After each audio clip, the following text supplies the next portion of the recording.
자, 웨스트민스터 신앙고백 20장에서 22장까지 오늘은 내용을 중심으로 살펴보도록 하겠습니다. 어쨌든 이번 12월 안에 33장까지 전체를 다 보려고 하니까, 그래서 성경 구절들을 조금 우리가 이렇게 논쟁의 여지가 있는 부분들을 중심으로 살펴보고, 다른 부분들은 그대로 이렇게 받아들이고, 궁금한 것들은 또 따로 질문하시는 방식으로. 그래서 일부러 인용 구절들 성경을 이렇게 건드리지 않았습니다. 하지만 이게 다 확인이 된 내용들이니까 여기서 문제가 있는 건 제가 짚어서 얘기할 거니까. 자, 제 20장 그리스도인의 자유와 양심의 자유에 관하여 1번 함께 읽습니다. 그리스도께서 복음 아래 있는 신자들을 위하여 값주고 사신 자유는 죄책, 하나님의 정죄하는 진노, 도덕적 율법의 저주에서의 해방으로 이 악한 세상, 사단의 종됨, 죄의 통제에서 또는 환난들의 악, 사망의 쏘는 것, 무덤의 승리, 영원한 멸망에서의 구출로, 또한 그들이 하나님에게 자유로운 접근, 그들의 노예적 공포 때문이 아니라 아이 같은 사랑과 즐겨하는 마음 때문에 하나님에게 드리는 순종을 드리는 것으로 구성된다. 이 모든 것은 율법 아래에 있는 신자들에게도 공통하였으나 신약 아래서 그리스도인의 자유는 유대인의 교회가 굴복한 의식적 율법의 멍에에서의 그들의 해방에서 은혜의 보좌에 한층 더 담대히 접근함에서 율법 아래에 있는 신자들이 통상으로 참여한 것보다 더 충분한 하나님의 값 없는 영의 전달에서 한층 더 확대된다. 이제 그리스도인에게 있는, 사실은 하나님께서 사람을, 그러니까 이 세상을 창조하셨을 때 자유의지를 주신 두 피조물이 있는데, 그게 이제 천사이고 사람입니다. 그래서 사실상 사람에게 이 자유의지를 주신 이유는 이 세상을 통치하도록 하나님께서 창조하시기 이전에 계획을 세우신 것이 사람이기 때문에 사람에게는 자유의지가 절대적으로 필요한 것입니다. 그래서 사실상 인간의 타락사, 그리고 우리들이 신앙생활을 하면서 겪는 여러 가지 시행착오들과 또 순종과 불순종을 되풀이하면서 우리가 하나님께 찬양을 하기도 하고, 또 우리가 때로는 침체 가운데 빠져서 하나님과 냉담한 시간들을 지내며 때로는 인생의 여러 가지 환난과 고난을 시험으로 겪기도 하는 파란만장한 인생을 살아가는데, 그것의 실질적인 원인은 바로 이 자유의지에 관한 것입니다. 그러면 오늘날 예수 그리스도를 믿고 그리스도인 된 그리스도인들에게 있는 이 자유라는 것이 무엇인가? 이것을 지금 말씀하고 있는데, 자유라고 했을 때 여러분들이 딱 떠오르는 게 뭡니까? 보통은 자유 그러면 내 마음대로 할 수 있는 것, 이렇게 이야기한단 말이에요. 근데 늘 여러분들이 잊지 마셔야 하는 것은 자유라는 말 앞에 전제되어진 게 있단 말이에요. 자유라는 말 앞에. 거기에는 절대적인 선과 진리, 의가 앞에 있는 거예요. 그러니까 자유는 내가 더 거룩해질 수 있고 더 완전해질 수 있고 나에게 좋은 것을 할 수 있는 것을 자유라고 하지, 내가 나에게 해가 되거나 또 나의 본래의 목적에 반하는 것을 할 수 있는 것을 자유라고 하지 않는다 이 말이에요. 그건 방종이죠, 방종. 그러니까 뭐 내가 망할 수 있는 자유가 있다, 그래서 뭐 흥청망청하는 거, 그건 자유가 아니에요. 어리석고 바보스러운 거지. 그래서 이 자유라는 말은 바로 최고선이라고 하는, 그리고 완전한 그 의라고 하는 이 목적 하에서 자유를 이야기해야 된다. 그래서 뭐 말하자면 우리가 뭐 사방팔방으로 갈 수 있는 게 자유가 아니라 뭐예요? 내가 목적하는 그 목적지로 갈 수 있는 것을 자유라고 한다. 그러면 사람의 자유는 사람을 창조하신 그 하나님의 목적을 향하여 나아갈 수 있는 거잖아요. 그러면 우리는 성경 계시를 통해서 하나님이 사람을 왜 지으셨는지 창세기 1장에서 말씀하셨단 말이에요. 어떻게? 이 땅에 있는 모든 것, 공중에 있는 하늘에 있는 것들, 땅 위에 있는 것들, 땅 아래 물속에 있는 것들을 다스리도록 하나님이 사람을 창조하셨어요. 그러니까 우리의 자유는 뭐예요? 그것을 할 수 있게 되는 게 자유라 이 말이에요. 근데 우리가 지금은 죄 가운데 있습니다. 그러니까 사람으로서도 불완전하다 이 말이에요. 그러니까 우리들이 뭐 사실 먹고 사는 일만 하더라도 열심히 일을 하지 않으면 이게 안 되는 그런 구조적인 모순 속에서 우리가 살고 있어요. 그러면 그리스도인의 자유라고 하는 것이 뭐냐 그랬잖아요. 그리스도께서 신자들을 위해서 사주신 자유, 그러니까 여러분에게 있는 자유, 저에게 있는, 우리 모두에게 있는 자유예요. 여기서 종종 이제 이게 왜곡되는 거죠. 여러분 그리스도인은 말이죠. 뭐 마음대로 뭐 죄 짓고 살아도 됩니다. 라든지 그리스도인은 말이죠. 밥을 안 먹고도 살 수 있습니다. 라든지 또 그리스도인은 말이죠. 뭐 공부 안 하고 취직 안 하고 뭐 그냥 살 수 있습니다. 이런 이야기가 아니죠. 그럼 그리스도인에게 자유 했을 때는 여러분들이 딱 떠올라야 되는 게 뭐예요? 하나님을, 그러니까 완전한 하나님 자녀 되는 거예요. 원래의 목적대로. 그거는 능력과 또 존재와 우리의 본성. 이것이 그렇게 되어지는 거잖아요. 그래서 이 자유의 핵심이라고 하는 것은 1차적으로 죄로 인해서 결과되어진 게 뭐라고요? 죄책과 오염이란 말이에요. 우리가 항상 어떤 일을 저지르면 그 저지른 죄에 대해서 책임을 져야 합니다. 이게 죄책이요. 이게 뭐죠? 벌이죠. 죄로 인해서 우리가 감당해야 되는 그 책임, 죄책이라고 하는 것은 벌이란 말이에요. 벌. 그 다음에 죄로 인해서 결과되어지는 또 하나의 결과가 뭐냐면 존재론적인 오염이에요.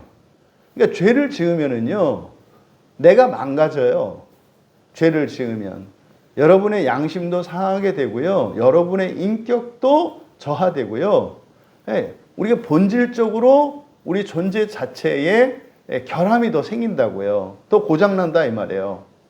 그런데 이 죄책의 문제는 바로 그리스도께서 값주고 사셨다라고 할 때 뭐냐면 이 죄책의 문제는 예수님이 십자가에서 다 이루신 거예요. 그러니까 죄로 인해서 우리가 받아야 될 벌은 남아있지 않아요. 벌은. 하지만 우리는요. 그런 죄값을 받지 않는다. 벌을 받지 않는다고 해서 만족할 것이 아니라 우리는 완전한 존재, 완전함을 추구해야 되잖아요. 그게 의란 말이에요. 그러면 더 이상 우리가 죄를 짓지 않을 수 있는 사람으로 변해가야 되잖아요. 그래서 우리들이 싸우는 것은 오염의 문제인 거예요. 오염. 그러면 죄책으로부터는 우리가 자유롭죠. 죄를 지었을 때 그거로 인한 벌은 우리가 받지 않는다 이 말이에요. 그래서 그 값주고 사신 자유는 죄책이라고 이야기한 거예요. 또 정죄하는 진노.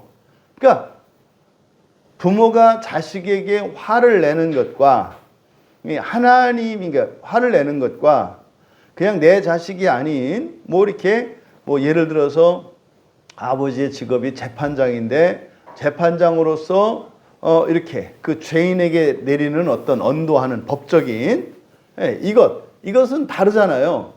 집에서 자녀들을 아버지가 부모님이 자녀들에게 야단칠 때 그건 진노라기보다는 사실은 그거는 권면과 교훈이라고요. 고치기 위한 거지 이렇게 화를 내는 거 아니야. 물론 우리는 진노를 경험해요. 근데 원래는 그렇지 않다. 그러니까 하나님 아버지는 진노하지 않는다 이 말이에요. 사람 부모는 진노하니까 좀 조심하시는 게 좋아요. 근데 하나님은 더 이상 진노하지 않는다. 왜? 그리스도에게 모든 진노를 쏟아 부으셨기 때문에. 그 다음에 도덕적 율법의 저주라는 게 뭐라 그랬습니까? 제한받는 거예요. 제한받는 거. 이렇게 구속당하고 제한받는 거예요. 할 것을 하지 못하고 누릴 것을 누리지 못하는 것이 저주라는 말이에요. 이것이 시간적으로 또 영역별로 이렇게 제한되어 있잖아요. 그렇지 않다는 거예요. 그렇지 않다는 거예요. 이제 그리스도인의 자유는.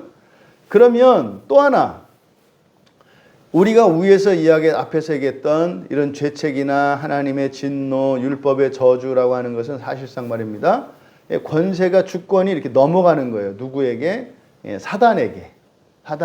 그래서 주권은 하나님이 가지고 계시든지 우리가 가지고 있든지 아니면 사탄에게 넘겨주든지 요 중에 있는 거예요.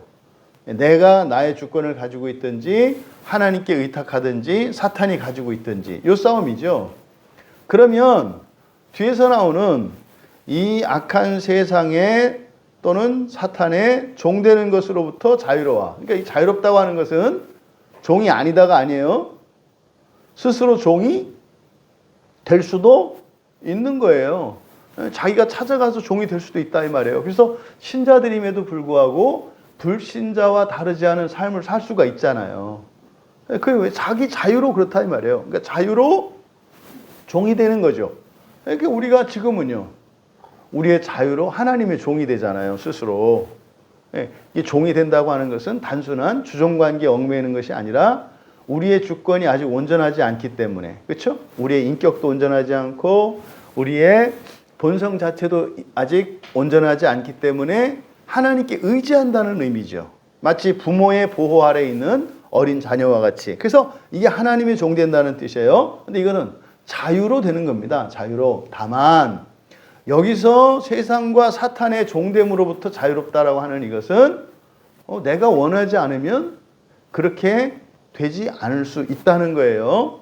그러면 우리가 상황에 매인 것 같고 자꾸 이렇게 죄에 끌려가는 것 같아요. 그건 사실은 끌려가는 게 아니라 뭐다? 지가 좋아서 하는 거다. 근데 이게 억울한 게 뭐냐면 100% 좋은 게 아니라 1% 좋은 것 때문에 끌려가. 이게 사기당하는 거거든요. 이게 사기당하는 거. 그 다음, 죄의 통제, 죄의 지배를 말하는 거예요. 너희는 더 이상 죄의 지배 아래 있지 않다. 은혜 아래 있다.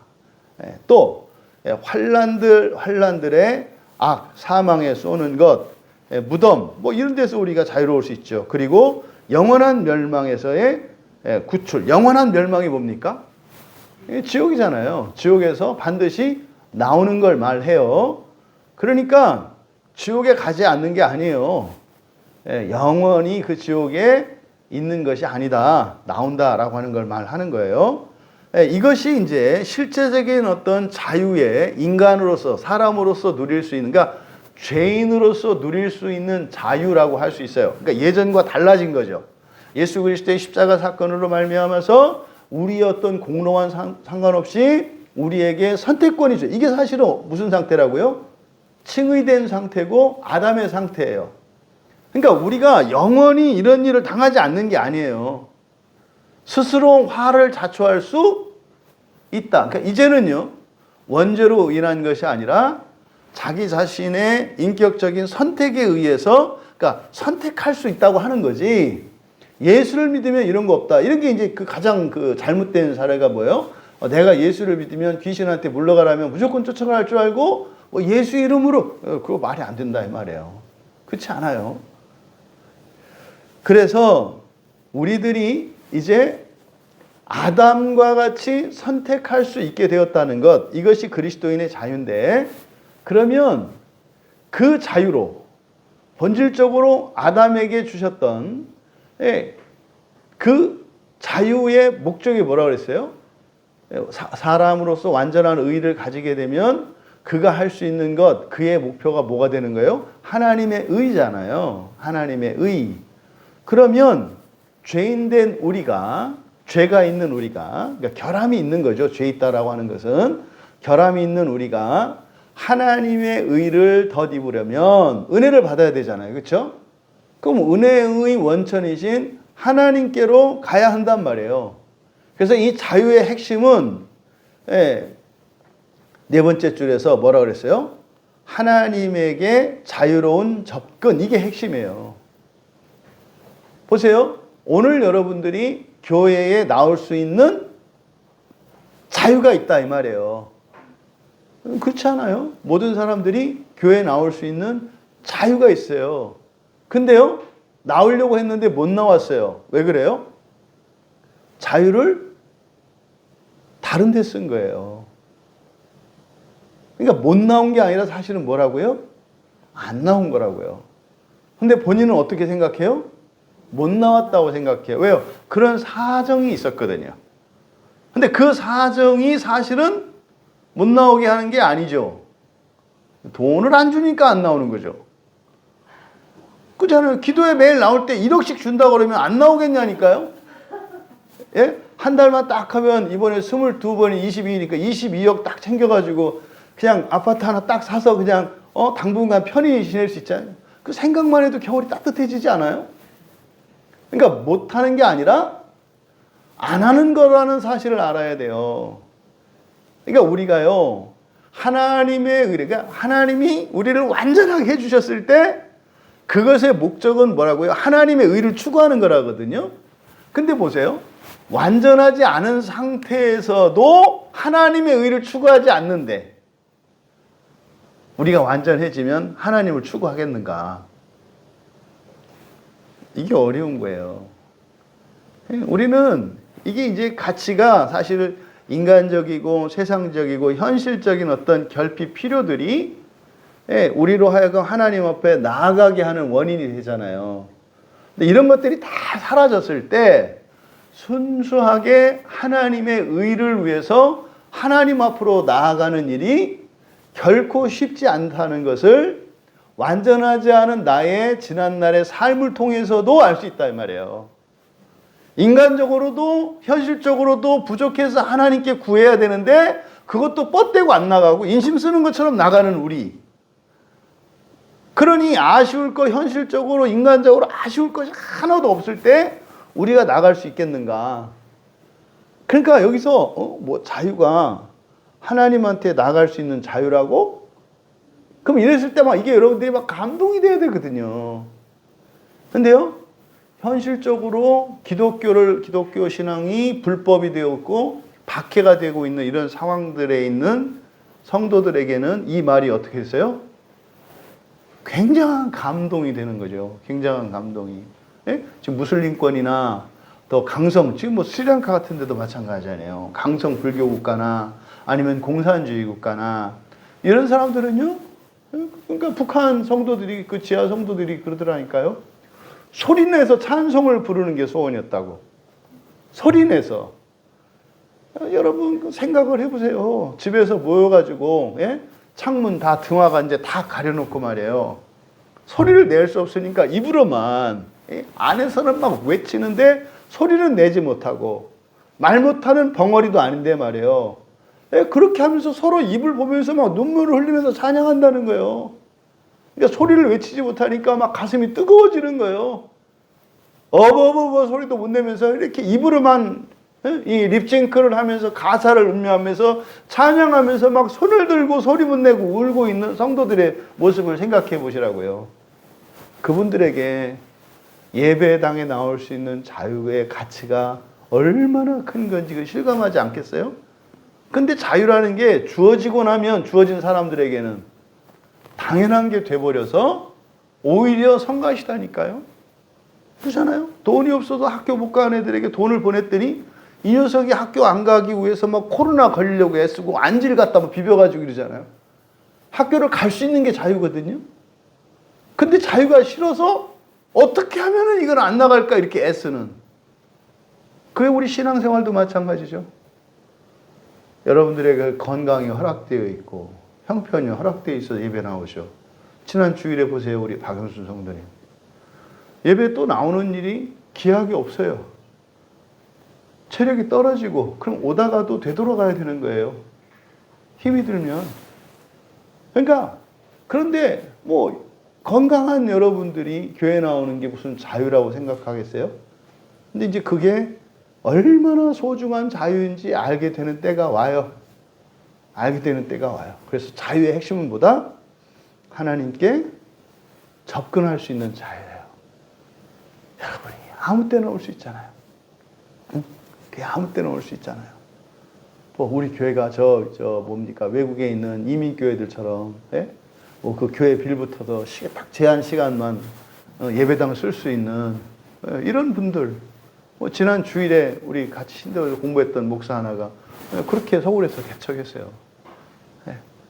그 학원에서 그 토요일, 주일날만 학원 그 국제학교에서 쓰라 그래가지고 거기 이제 개척을 했어요. 주일만 교회지, 주일. 그리고 이제 밤에 애들 학생 끝나고 나면 이제 이렇게 가서 하겠죠. 그럼 마음대로 못 가잖아요. 자유로운 접근이라고 하는 것이 그리스도인의 자유의 핵심이라는 거. 이걸 여러분들 잊으시면 이게 자유인지 뭔지 모르면 자유가 아니라 어떻게 해요? 구속이라고 생각한다고요. 자유가 아니라. 생각을 하셔야 된다. 또 두 번째로 그 아랫줄에 보면은 아이 같은 사랑과 즐겨하는 마음 때문에 하나님에게 순종을 드리는 것. 자, 이게 여러분 공감이 되셔야 돼요. 이렇게. 그러니까 하나님께 순종하는 게 하나님이 창조주시고 주님이시고 나는 종이고 피조물이니까 순종하는 게 아니라 아이 같은 사랑과 즐겨하는 마음 때문에라요. 예? 이게 이제 뭐 어린아이들이 그런 거 아니에요? 그냥 아침 일찍 출근한 아빠가 보고 싶어서 저녁에 오니까 막 어떻게 해요? 막 달려가잖아요. 그냥 막 달려가잖아요. 이걸 말하는 거죠. 이거를. 그러니까 여기는 뭐예요? 사랑이 요 안에 게재돼 있어야, 개입돼 있어야 이게 의미가 있는 거죠. 그러니까 하나님과 사랑의 관계가 형성된 사람에게라야 이게 무슨 의미인지 이해가 되는 거예요. 그러니까 사랑하라는 얘기가 아니라 하나님이 나를 얼마나 사랑하는지 아는 거죠. 그러니까 그리스도인의 자유의 핵심은 뭐다? 하나님께 자유롭게 나갈 수 있고 하나님 말씀에 기쁜 마음으로 즐거워하면서 순종할 수 있는 게 자유다 이 말이에요. 그러면 자유가 없는 사람들은 그렇게 할 수 없다. 교회 절대로 갈 수 없고요. 하나님 말씀에 절대로 순종할 수 없어요. 순종한다 하더라도 그것이 사랑과 즐거움에서 하는 것이 아니라 이것은 뭐 인간적인 어떤 속셈 때문에 마지 못해서 또는 두려움 때문에 이런 거죠. 그래서 이 자유의 핵심이 무엇인가를 이것보다는 보통 사람들이 앞에 있는 내용들 이런 죄책으로부터 자유롭게 되고 저주로부터 자유. 근데 말입니다. 이런 죄의 결과로 인한 이 자유들이 궁극적인 자유의 목적에 기여하지 않을 때 결국은 그 자유로 죄를 짓는 결과가 돼요. 하나님을 목표로 하지 않는 자유가 주어졌을 때 그것은 결국이요 하나님으로부터 멀어지는 데 쓸 거거든요. 그러니까 말하자면 양 치는데 이놈의 양들이 맨날 뛰쳐나가지고 다른 그 목자들 양팀에 막 섞여. 뭐 이런 모양들. 이게 자유다 이 말이에요. 이게 자유. 근데요 양들은 자유가 없으니까 그런 일이 없죠. 양들은 자유가 없거든요. 자, 그리고 그래서 이 자유라고 하는 것이 사실은 신약에 있는 그리스도인들뿐만 아니라 구약의 성도들에게도 있었다는 거예요. 그럼 무슨 말입니까? 구약에서 이야기하는 이런 의식법들, 뭐 절기를 지키거나 정결구례를 하는 거나 여러분 속죄 제사를 드리는 거나 이거는 좋은 겁니까? 나쁜 겁니까? 좋은 거잖아요. 정결하게 되는 게 좋은 거잖아요. 거룩하게 되는 게 좋은 거잖아요. 그런데요, 그게 싫어진다고요. 그게 싫어진다고. 실제로 여러분도 예수를 믿고 예배의 은혜와 이런 감격에 이제 실증 내기 시작하면 싫어진다고요. 그렇게 좋아했던 그게 그렇게 싫어져요. 지긋지긋하다 이제는. 그만해야 되지 않나. 이거는 뭐예요? 지긋지긋한 게 아니라 내 마음이 하나님 나라에서 하나님 나라로 말하자면 날아오르던 천사가 날개 쭉지가 부러진 거예요. 날개 쭉지가 부러져서 땅으로 추락하고 있으니까 그럼 어떻게 해야 돼요? 여러분이 정상적인 천사라면 날개를 고쳐달라고 하나님께 구해야 되는 거 아니에요. 근데요 날개가 딱 부러졌어. 그러니까 나는 어차피 하늘에 오르지 못해. 믿음이 이렇게 생기는 거예요. 잘못된 믿음이죠. 날개가 부러졌으니까 나는 하늘에 갈 수 없어. 이렇게 해서 그냥 믿어버려요. 그럼 어떻게 돼요? 여기서 이제 합리화를 해야 되잖아요. 그렇죠? 우리의 인간적인 머리가 돌아가네요. 차선책을 찾잖아요. 여러분, 우리는 차선책 없습니다. 그냥 딱 하나예요, 목표가. 절대로 차선책을 두시면 안 돼요. 그리스도인은 세상을 살아갈 때는 최선책과 차선책을 따라가야 되겠습니다만, 궁극적인 목표에 있어서는 우리에게는 한 가지 목표밖에 없어요. 뭐예요? 첫째 부활이에요. 그래서 부활을 첫째 부활이라고 하는 서술을 써서 얘기한다고요. 부활은 하나님이 주시는 거고요. 우리가 추구해야 될 것은 뭐예요? 첫째 부활이라는 이 목표예요. 그거 외에 여러분들이 조금 마음 기울이면 여러분 인생을 고치려고 하지 않아요. 더 나은 삶을 향해서 나아가려고 하지 않아요. 거기에 현실에 만족하고 타협하고 그렇게 살아가려고 한다. 너무나 많은 그리스도인들이 그렇게 살아가요. 그때 어떻게 해야 돼요? 주님, 저를 고쳐주십시오. 제 날개를 고쳐주시든지, 아니면 새 날개를 주시든지, 아니면 하나님의 천사들을 보내서 나를 받들어 올려주십시오라고 포기하지 말고 가야 돼요.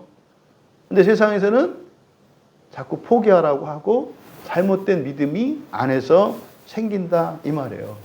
그래서 구약의 신자들도 그렇게 하다가 제사 드리는 게 실증났고 하나님 말씀에 순종하는 게 실증났어요. 왜요? 하나님 나라의 소망을 잃어버린 거예요. 다시 이제 땅을 향해서 치닫잖아요. 하지만 구약의 성도들에 비해서, 그러니까 그들이 했던 율법 아래 있는 신자들이 통상적으로 참여한 게 뭡니까? 율법을 지키는 거예요. 구약 율법을 지키는 거.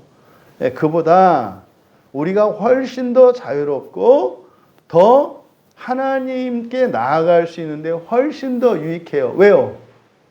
성령이 우리 안에 계시기 때문에.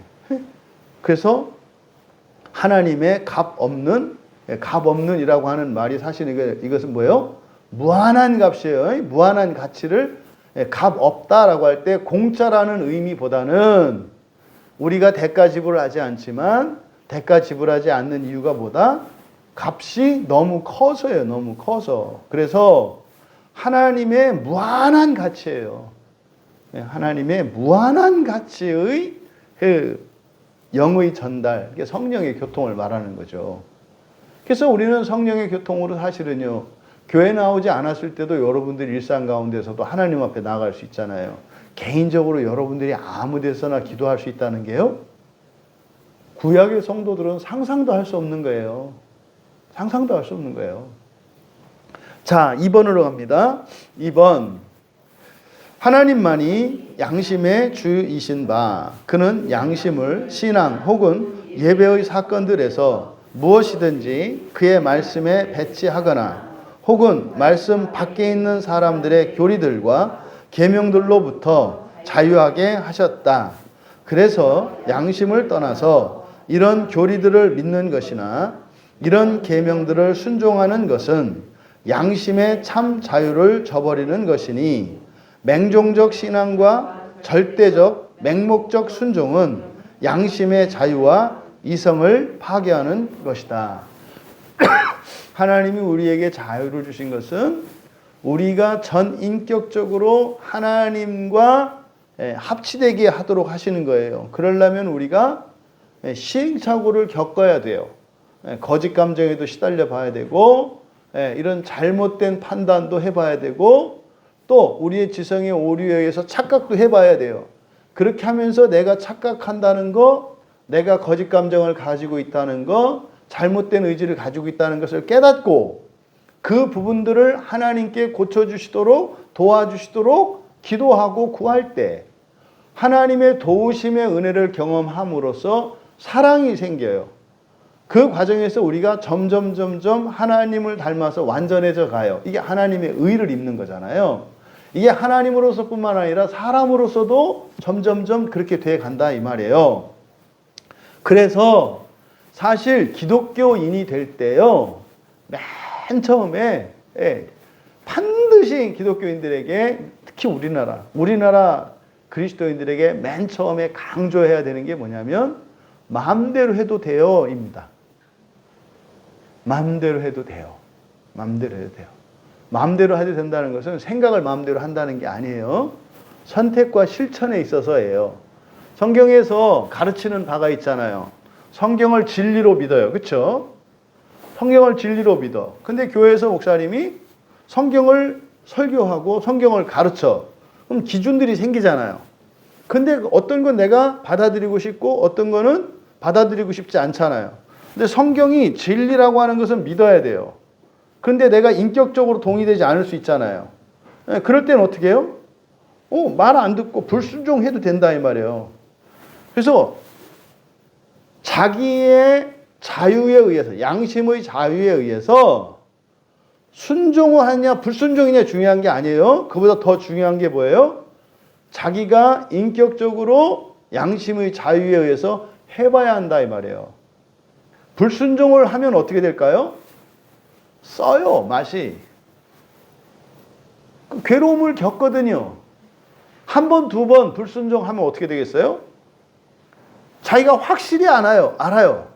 이건 되게 어리석은 일이구나. 이거는 해가 되는 거구나. 그래서요, 의지적으로 하나님의 말씀을 듣는다고요. 그런데요, 이런 양심의 자유가 없는 사람들은 갈피를 못 잡아요. 순종을 해도 자기가 하는 것이 아니요, 불순종을 해도 자기가 하는 게 아니에요. 그러니까 사실은 나도 나를 몰라. 그러니까 폭탄이야, 폭탄. 언제 어떻게 될지 몰라. 그러니까 열심히 교회 나오던 사람이 어느 날 훅 안 나올 수도 있는 거예요. 왜요? 아니, 이렇게 보기에는 열심히 나왔으면은 그게 이제 좋아서 자발적으로 한 것으로 알고, 그렇게 당연히 여기지 않겠어요? 근데 어느 날 돌발 상황이 생기는 거예요. 믿음이 있고 없고가 아니라 일반적으로 그런 일들이 흔히 말하는 작심 3일, 어떤 사람은 작심 1년, 어떤 사람은 작심 3개월, 다 틀려요. 이런 일들이 반복되는 사람이 그 반복되는 첫 번째 원인이 뭐냐면 양심의 자유에 따라 살지 않기 때문에 그래요. 왜요? 양심의 자유에 따라 살지 않으면은요, 쌓이거든요. 그래서 순종하고 싶지 않아. 근데 억지로 순종을 해. 참는 거죠. 이거는 스프링을 이렇게 눌러놓는 거거든요. 그럼 스프링이 계속 눌리고 하면 나중에는 더 이상 눌릴 수 없는 상태가 오잖아요. 팍 튕긴단 말이에요. 그러니까 너무나 많은 우리나라 그리스도인들이 시행착오를 너무 많이 반복해요. 그러니까 토끼처럼 막 갔다가 또 되돌아왔다가 또 갔다가 또 들어와서 자다가 또 둥글다가 또 해 떴다가 왔다. 그래서 사실은 신앙에 있어서는 토끼 신앙보다는 거북이 신앙이 잘하는 신앙이에요. 거북이 신앙이. 꾸준히 가는 거. 그렇게 가기 위해서는 뭘 알아야 된다? 내 분량을 알아야 된다. 그래서 일상을 잡아야 된다 그랬죠. 일상을, 자기의 경건의 일상이 있어야 내가 신앙의 양심을 따라 살 수가 있어요. 왜? 내가 뭔지를 아니까. 근데 자기가 자기 자신을 몰라. 그러니까 이게 첫 번째요. 특히 우리나라 사람들은. 그래서 어떻게 해요? 그냥 갔다가 뭐 이러잖아요. 보십시오. 여기서 뭐라 그랬어요? 그 양심을 신앙 혹은 예배의 사건들에서 무엇이든지 그의 말씀에 배치하거나, 성경이잖아요. 그렇죠? 성경에 배치하거나, 또 성경 밖에 있는 사람들이라고 하는 것은 성경과 상관없는 그런 교리나 계명들로부터 자유하게 하셨다. 여기서부터 자유로워야 한단 말이에요. 근데 문제는 뭐예요? 왜 사람들이 양심의 자유를 가지지 않을까요? 게을러서 그래요. 그냥 자기가 성경을 보면, 우리가 지금 웨스트민스터 신앙고백을 하면서 성경 구절들의 오역된 부분들이나 이런 거 봤잖아. 이제 오늘도 뒤에서 이제 치명적인 걸 하나 볼 건데, 성경을 보면은 확인하거든요. 확인할 수 있거든요. 근데 어떻게 해요? 자기들이 안 봐놓고 다 책임지잖아요. 목사 때문이라고 책임지잖아요. 나중에 지옥 가서도 목사 때문에 지옥 갈 거냐니까요. 그 말도 안 되는 생각 아니에요. 그리고요, 또 목사님이 그러시는데 우리가, 언제 또 뭐 이렇게 목사님 말 잘 들었다고. 사실은 뭐요? 목사님 말 들으려고 하는 게 아니라 성경 안 보고 그냥 가려고 하는 거죠. 여러분, 신앙인들은 특히 우리 그리스도인, 이 개신교인들은 말입니다. 이 신앙의 양심에 있어서 절대적으로 여러분들이 알고 있는 성경을 따라가셔야 돼요. 그래서 어떻게 해라? 무슨 말이든지 다 해라. 예? 제가 여기서 이렇게 설교하고 가르친다고 해서 무조건 맹신하지 말고, 그게 그러냐? 이렇게 물어봐라. 뒤에서 수근수근 하지 말고. 응? 반드시 필요한 거예요, 반드시. 그렇게 함으로써 교회가 거룩해지는 거예요. 대신 하나님의 말씀에 맞을 때는 어떻게 돼요? 그것은 내 양심의, 신앙의 양심에 따라서 자유로 가는 거죠. 그거는 하나가 되는 거 아니겠어요? 이렇게 가야 한다는 거예요. 그래서 밑에 보세요. 밑에 줄에 뭐 맹종적 신앙, 절대적 맹목적 순종, 이거는 양심의 자유와 이성을 파괴하는 거다. 이거 뭐요? 굉장히 해롭다고 얘기한다 이 말이에요. 굉장히 해롭다.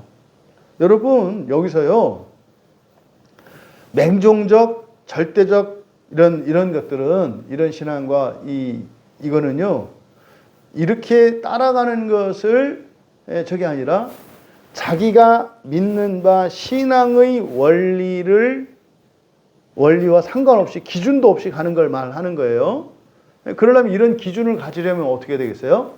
성경을 보고 설교를 들어서 그때마다 자기의 생각과 일치하고 다른 것에 대해서 고민하고 토론하고 묻고 답하고 하면서 자기 기준이 생겨야 되는 거예요. 그러니까 기준이 없으면 사실은 이렇게 할 수밖에 없죠. 맹신할 수밖에 없어요. 아니, 내 기준이 없는데 어떡할 거예요? 그냥 따라가야지. 사실은 뭡니까? 성경을 모르고서는 자기의 신앙의 양심을 따라 갈 수가 없는 거예요. 다 속죠. 우리는 목사님을 믿으니까. 그거 믿는 게 아니라니까요. 바보짓이라니까요. 그래서 절대적으로 성경만 따라갈 수 있도록 해야 되는 것이다. 여러분, 우리의 신앙의 신앙을 통해서 은혜를 받고 결국 그 변화의 핵심이 어디에 있어요? 누수의 변화라고요. 누수의 변화. 근데 이 누수의 변화가 일어나려면 감정의 변화 일어나야 되고, 또 이 누수의 변화를 통해서 사실 우리 의지도 변화해야 되고, 그래서 전 인격과 본성 자체가 바뀌어야 되잖아요. 그래서 핵심은 뭐예요? 우리의 양심의 기준이 될 수 있는 성경에 대한 바른 이해와 지식이 절대적으로 필요한 거예요. 그렇다고 성경을 다 알라는 게 아니에요. 다 알라는 게 아니에요. 최소한 주일 설교되는 말씀의 그 성경 본문과 그 가르침, 교회에서 설교되고 있는 이런 것들은 여러분들이 이해하고 있어야 한다. 그래서 하나님의 바른 뜻을 기준으로 삼음으로써 양심이라는 것을 가질 수 있고, 양심은 우리나라에서 말하는 도덕적 양심이 아니라 그랬어요. 양심은 뭐예요? 일치되는 거예요. 일치. 하나님의 기준과 나의 기준이 일치되는 게 양심이에요. 같은 마음, 두 마음이 같은 거. 그래서 성경과 내가 일치되는 거. 근데요, 금방 일치되는 게 아니잖아요. 다를 수도 있잖아요. 하지만 성경이 절대적으로 옳다는 것을 믿고, 하지만 믿어지지 않는 것에 대해서 순종을 하든 불순종을 하든 알고 하라 이 말이에요. 그러면 어떻게 돼요? 이게 일치하게 돼요. 그러면은 양심을 갖게 된다고요. 그러니까 성경의 생각이 나의 생각이 되고 일치하게 되는 거죠. 그래서 점점 하나님 닮아가는 거다. 다음 3번으로 가서 그리스도인의 자유를 구실로 하여 어떤 죄를 범하거나 어떤 욕심을 품는 자들은 그것에 의해 그리스도인의 자유의 목적을 파괴한다. 그 목적은 우리가 우리의 원수들의 손에서 구출되어 우리의 전 생애에 두려움 없이 주 앞에서 거룩함과 의로움으로 그를 섬기려는 것이다. 그러니까 그리스도인이 자유래, 이게 이제 방종으로 가는 거잖아요. 그래서 뭐 이제는 뭐 율법을 지키지 않아도 되고 마음대로 살아도 된대, 뭐 이런 거죠. 그럼 자유를 가지고 죄를 범하는 데 쓴다. 그러면 이 목적을 잃은 거고 방향을 잃은 거잖아요.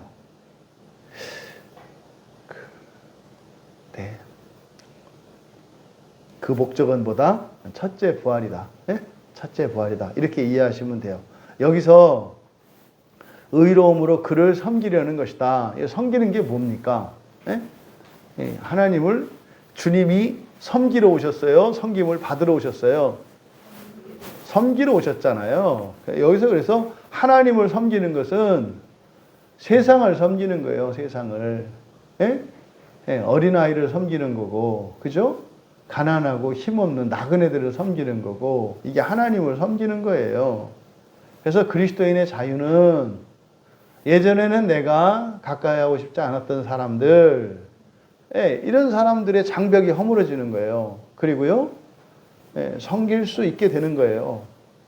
그래서 그리스도인의 자유는 내가 예수를 믿지 않았더라면 절대로 하고 싶지 않았을 일들도 하게 되는 걸 말하는 거죠. 이게 하나님을 섬긴다는 거예요. 그러면 뭐 예수를 믿어서 내가 마음대로 할 수, 이거는 무슬림의 자유예요. 무슬림들이 가지고 있는 자유예요. 무슬림들이 꿈꾸는 천국은 어떤 나라일까요? 마음대로 먹고 마시고 정욕을 채울 수 있는, 그게 우리나라 사람들이 가지고 있는 천당관하고 비슷해요. 그냥 막 주지육림 속에서 말이죠. 살면서 술도 못 먹고 막 이랬는데, 죽고 나면 무슬림들이 막 그 술도 먹고 금식도 안 해도 되고, 부인도 넷밖에 못 뒀는데 400명 둘 수 있고, 또 마음에 안 드는 여자를 아내로 뒀는데 돈이 없어서. 왜냐면 거기서는 이쁜 여자 얻으려면 돈이 많아야 되거든요. 그래서 천국 가면 돈이 없어도 예쁜 여자를 아내로 얻을 수 있고, 이런 말도 안 되는 천국관을 가지고 있어요. 그러니까 그건 자유가 아니죠. 우리 그리스도인들이 그래서는 안 되겠다. 다음 4번입니다.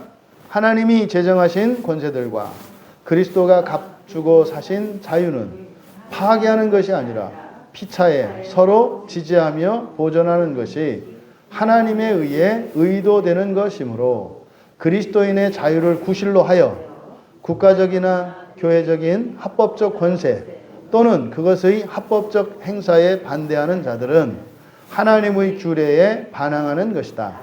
또 그들이 본성의 빛과 신앙, 예배 혹은 생활에 관한 그리스도교의 알려진 원칙들과 경건의 능력에 배치하는 의견을 공포하거나 그 같은 행위를 지지한다면 혹은 그 성질상 또는 공포 혹 주장의 방법상 그리스도가 교회에 세우신 외적 평화와 질서를 파괴하는 그릇된 의견과 행위를 한다면 그들은 교회의 책벌에 의해 합법적으로 문책되고 고소될 수 있다. 간단히 이야기하면 제가 바른 신앙과 바르지 않은 신앙을 어떻게 이야기해요? 두 가지만 보면 안다. 그렇죠? 연합과 분리를 추구하느냐, 연합을 추구하느냐, 분열을 조장하느냐. 이게 첫 번째 기준이고, 두 번째 기준은 뭐예요? 사랑을 권장하느냐, 미움을 증폭시키느냐. 이게 두 번째 기준이에요. 그래서 사랑과 연합이라고 하는 이것을 가지고 이 사람이 바른, 그러니까 성경적 신앙관을 가지고 있는지 그렇지 않은지 알 수 있다 이 말이에요. 간단히 이야기하면 그런 거예요. 자유라고 하는 이름으로 심지어는 진리의 수호라는 이름으로 근본적인 주님의 몸된 교회의 전일성을 훼손하거나 분열하고 하는 어떤 것도 이유가 안 돼요. 교회는 세상이 마귀가 무너뜨릴 수 있다 없다? 없어요. 그럼 교회는 절대로 무너지지 않나요? 무너져요. 그러면 교회는 어떻게 무너질 수 있는 거예요? 자중질환 내분이에요. 안에서 차내는 거예요. 안에서. 그러니까 왜 여기서 국가적이나 교회적인 합법적 권세, 합법적 행사에 대해서 절대로 반대하면 안 된다 이렇게 얘기하냐면, 이거는요 그렇게 물어본다고요. 특히 요즘 청년들은 그러면 국가가 잘못되고 교회가 잘못되고 이런 법이 위법일 때는 안 해도 되잖아 이렇게 얘기한단 말이에요.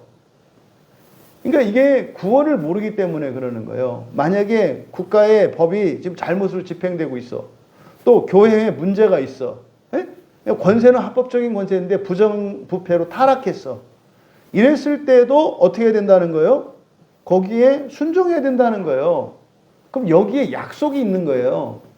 그렇게 하면 내가 고칠게. 그렇게 하면 내가 고칠게. 근데 사람들은 어떻게 해요?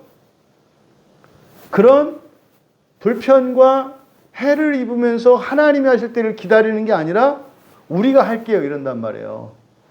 지금 전 세계적으로 이 복음성가가 뭐 신학적으로 이렇게 다를 수도 있습니다만은 호주에 있는 힐송교회 아시잖아요. 그러니까 대부분 지금 우리나라에서 또 많은 그 크리스찬들이 좋아하는 이 CCM 복음성가 대부분이 그 호주에 있는 그 힐송교회에서 부르는 찬양들이에요. 뭐 엄청나죠 세계적으로. 이게 여기가 지금 올해 지금 4월 달인가 그 교회 먼저 그 하여튼 아버지 목사 옛날 과거 70년대 있었던 어떤 이거를 말하지 않고 숨겼다고 하는 게 누군가의 고발에 의해서 드러나가지고 이게 소송이 걸리면서 그 교회가 전 세계 지금 막 분열을 막 겪고 있어요. 되게 마음이 아프더라고요. 제가 힐송교회를 이렇게 신학적으로 보지 이게 아니라 어쨌든 그리스도를 열렬히 사랑하는 사람들이고 헌신된 사람들이고 세계적인 이런 사실 찬양 사역자들이 거기서 만들어지잖아요. 그 전 세계에 28개 지교회가 가지고 있대요. 근데 지금 다 그에 찢기고 있어요. 근데 그 이유가 뭐냐면 지금부터 한 40년 전에 있었던 전임 목사님, 아버지 목사님이 과거에 저질렀던 어떤 잘못 때문에 그 아들 목사님이 이어서 왔는데 그 아들 목사님이 그걸 알면서도 그 사실을 말하지 않았다는 것 때문에 교회가 난리가 났어요. 이게 가능해요? 뭘로요? 정의의 이름으로. 그러니까 지금 이 자유를 지금 딱 요거예요, 요거. 그 그리스도인의 자유를 구실로 했지만 그 사람들은 뭐요? 정의를 세웠죠, 정의를. 근데 하나님의 그 목적, 하나님의 이 교회의 본래의 목적, 우리의 자유의 근본적인 목적을 잃어버리지 마라. 절대 깨면 안 되는 게 뭐다? 연합과 사랑이란 말이에요. 연합과 사랑. 어떤 경우에도 깨면 안 돼요. 어떤 경우에도. 그렇다고 그거를 부조리를 눈 감으라는 거 아니에요? 어떻게 해라? 의견을 개진해야 된다고 그랬죠. 그거에 대해서 의견을 개진하고 그것에 대해서 소명할 수 있는 기회를 주고 그리고 사실은 과거 일을 갖고 이렇게 하면 어떻게 해요? 만약에 그게 아직도 회개가 안 되고 그랬다면 문제가 되겠습니다만 그럼 현재 어떤 그거로 인한 지속적인 어떤 범죄나 이런 게 있다면 문제가 되겠습니다만 단지 과거에 40년 전에 어떤 사건이 있었다고 하는 그것을 말하지 않았다는 것 때문에 이렇게 전 세계적으로 영향력을 끼치고 있는 교회. 아마 기독교 교회에 엄청난 해를 끼치는 거예요. 엄청난. 교회는 절대로 사탄과 세상이 무너뜨릴 수 없다. 창칼로 죽이고 안 무너져요. 어떻게 무너져요? 내분에 의해서. 교회는 안에서 바깥으로 차내서 무너지는 거예요. 안에서 교인들을 차내서 무너지는 거예요. 밖에서는 절대로 무너뜨릴 수 없어요. 그러면 교회사의 흥망성쇠가 어떻게 했다는 거예요? 다 교회 안에서 이런 분열로 인해서. 뭐 때문에? 바로 가장 근본적인, 그러니까 하나님이 주신 자유를 잘못 사용하는 거예요. 어떤 지체라도 우리는요, 심판하고 정죄할 수 없다니까요. 기회를 줘요. 다만 회개하지 않으면 어떻게 해야 돼요? 그랬잖아요. 교회의 책벌에 의해서 합법적으로 문책되고 고소될 수 있다. 그래서 회개를 요구하고 말이죠. 기간을 줘야 된다 이 말이죠. 이렇게 하면서 사랑이 깊어지고 교회가 커지는 거죠. 그렇잖아요. 잘못했던 신자가 교회에서 용서를 받음으로써 교회의 사랑이 커지는 거예요. 그 잘못 때문에. 잘못을 해서 해를 입는 게 아니라 오히려 잘못 때문에 결과적으로는 더 좋게 된다 이 말이에요. 이게 교회예요, 이게. 그러니까 이 자유는 얼마나 놀라운 것인지 몰라요. 자유로 용서하는 거죠. 자유로 사랑받을 수 없는 사람을 사랑하는 거죠. 그렇게 함으로써 사람이 변하고 교회가 변하고 그럼 여기가 하나님 나라로 변해가는 거 아닙니까? 그리스도인의 자유에 대해서 양심과 직결되어 있다는 것. 양심은 성경과 직결되어 있다는 것. 결국 그리스도인의 자유는 하나님과 일치되는 것을 목적으로 한다는 것. 그래서 그 어떤 것도 연합과 사랑에 반하는 연합과 사랑보다 더 큰 가치는 없다. 물론 그 전제는 뭐예요? 성경이 전제되어 있는 거예요. 진리가 전제되어 있는 거예요. 그러니까 성경만 빼고 연합되는 건 그건 연합이 아니에요. 분열이지. 어느 교회가 성경과 상관이 없어요. 그런데 거기서 똘똘 뭉쳐 있어요. 그건 연합이 아니에요. 응? 그거는 파티잔이지, 파티잔. 빨치산. 성경이 전제로 되어 있는 거예요, 성경이. 다음 21장에 종교적 예배와 안식일에 관하여 같이 읽습니다.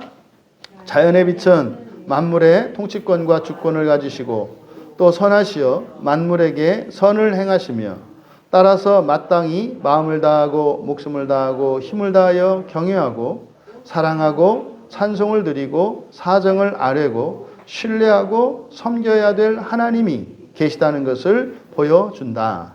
그러나 참 하나님을 예배하는 기꺼이 수납될 방법은 하나님 자신에 의해 제정되었고 그 자신의 계시하신 뜻에 의해서 제한되어서 사람의 상상이나 고안이나 사단의 시사에 따라 어떤 유용한 표현이나 기타 성경에 규정되지 않은 방법으로 예배받지 않게 하셨다. 이게 이제 일반 계시와 일반 종교들에 대한 이야기예요. 다 나름대로는 사람들이 하나님을 믿고 하나님을 섬긴다고 생각을 해요. 그런데 이런 예배의 형식이나 이러한 것들도 하나님께서 성경을 통해서 가르쳐 주신 그 방법을 절대로 따라야 한다는 걸 말하는 거예요. 자, 그렇다면 이번에서 종교적 예배는 하나님 곧 성부, 성자, 성령께 드려야 하며 그에게만 드려야 하고 천사들이나 성도들이나 다른 어떤 피조물에게 예배해서는 안 된다.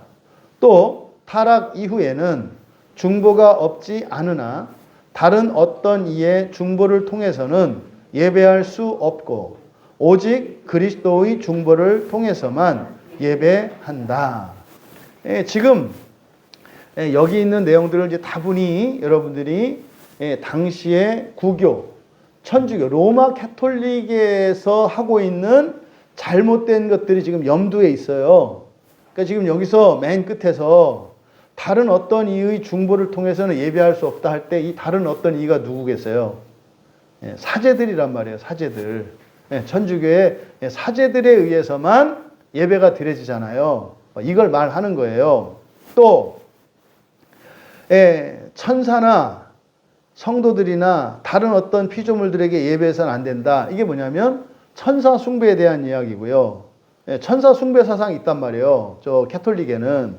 또 성도들은 이게 뭐 성도들이라고 했으면 이게 누구겠어요? 성인 숭배를 말하는 거죠. 성인 숭배 사상, 천사 숭배 사상, 그리고 다른 어떤 피조물에게 예배해서는 안 된다. 다른 어떤 피조물, 뭐 태양이랄지 뭐 이런 것은 물론이고, 다른 어떤 사실 이건 뭐예요? 성물이죠, 성물. 로마 캐톨릭에는 성물 사상이 있어요, 성물. 그래서 뭐 무슨 물건 어디 뭐 이제 그 성지라고 하는 성인이 있는 성지라는 데 가면은 이 기념품들을 판다고요. 저 뭐 경주에 가면 파는 뭐 이렇게 불국사서 이거 있어요. 이런 거를 그 사람들은 특별한 걸 성상 숭배를 한다고요. 특별한 의미를 부여하고 지금 여기서 말하는 게 바로 로마 캐톨릭에서 일반화되어 있던 천사 숭배, 그 다음에 성인 숭배, 그 다음에 성물 숭배 이런 거 없다. 이렇게 이걸 얘기하는 거예요.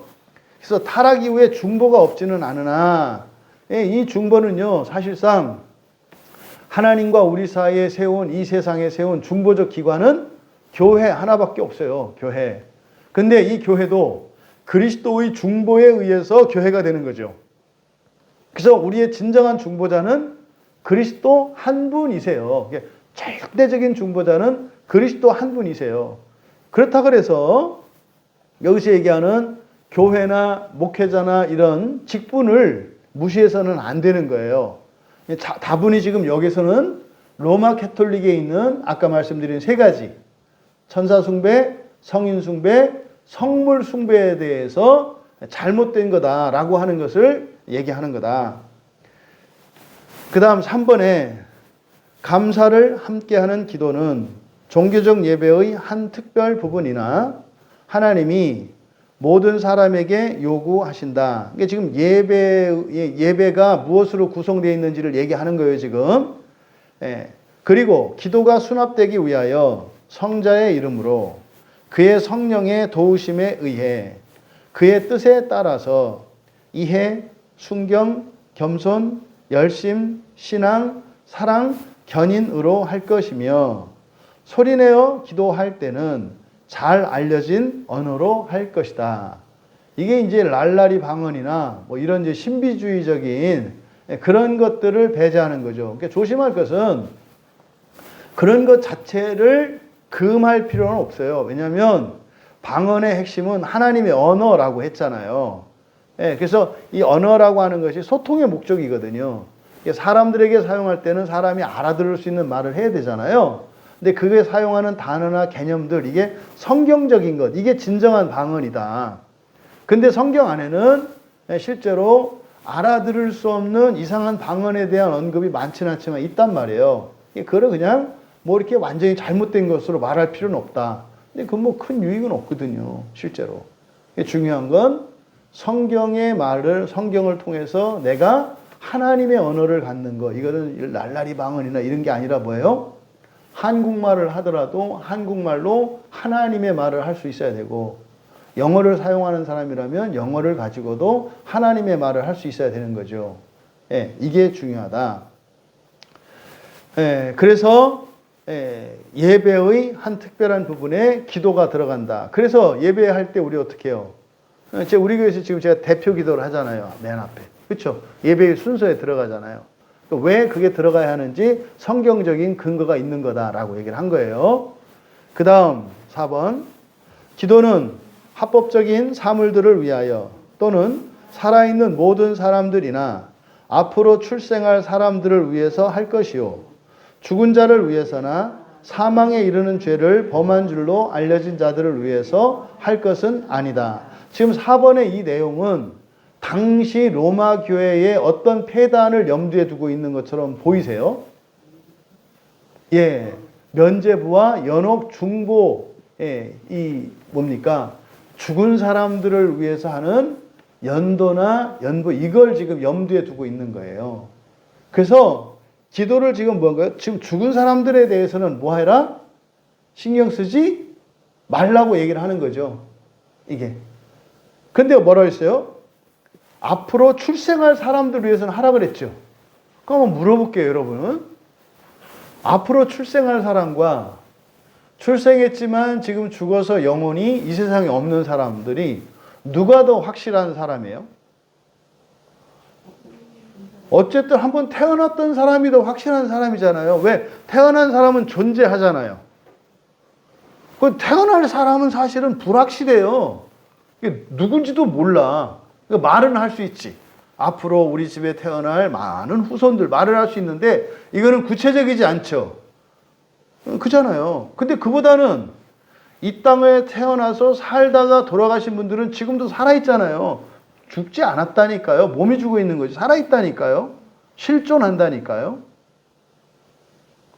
그러면 보세요. 태어날 사람들을 위해서 기도하는 것과 태어났다가 죽은 사람들을 위해서 기도하는 것 중에 어느 게 더 구체적이고 확실해요? 죽은 분들을 위해서 하는 게 확실해요. 사실상. 근데 왜 이렇게 한 거예요? 이때 당시에 죽은 사람들을 위한 이 구원의 문제가 교회의 상당한 해악을 끼치고 있었다고요. 교인들에게. 이 사람들의 관심이 뭐예요? 돌아가신 분들의 구원을 위해서, 그러니까 돌아가신 분들의 영혼이 교회에 다 인질로 잡혀 있어. 네? 아버지 영혼, 어머니 영혼, 할아버지, 할머니, 조상, 대대로 영혼들이 교회 지하실에 있는 그 감옥에 딱 갇혀 있어. 그러니까요, 교회 지하실 그 연옥에 있는 조상들에게 사식 넣어주려고, 뭐, 이렇게, 겨울이니까 또 내복도 넣어드려야 되고, 뭐, 이렇게 해서 교인들을 가지고 죽은 사람들의 구원을 위해서 교인들의 등골을 빨아먹었다고요. 그래서 이게 너무 심각할 정도로 교회를 타락시켰기 때문에 일단 이것을 어떻게 해요? 아예 못하게 금한 거예요. 종교개혁자들이. 이해되세요? 그러면 이게 영원히 이렇게 돼서는 안 되는 거예요. 왜? 이제 근거 구절을 볼 건데요. 이거는 이제 중세의 이런 어떤 교회의 문제점. 이제 중요한 게 이제 뭐 면죄부를 할지 죽은 사람들이 있는데 이 부분인데 밑에 보세요. 근거 구절로 삼고 있는 사무엘하 12장 21절과 23절 같이 읽습니다. 그의 신하들이 그에게 이르되 아이가 살았을 때에는 그를 위하여 금식하고 우시더니 죽은 후에는 일어나서 잡수시니 이 일이 어찌 됨이니까 하니 이르되 아이가 살았을 때에 내가 금식하고 운 것은 혹시 여호와께서 나를 불쌍히 여기사 아이를 살려주실는지 누가 알까 생각함이거니와 지금은 죽었으니 내가 어찌 금식하랴 내가 다시 돌아오게 할 수 있느냐. 거기 밑줄 치세요.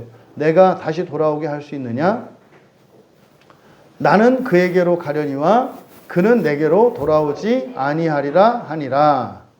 또 밑에 누가복음 16장 25절 26절 읽습니다. 아브라함이 이르되 너는 살았을 때에 좋은 것을 받았고 나사로는 고난을 받았으니 이것을 기억하라.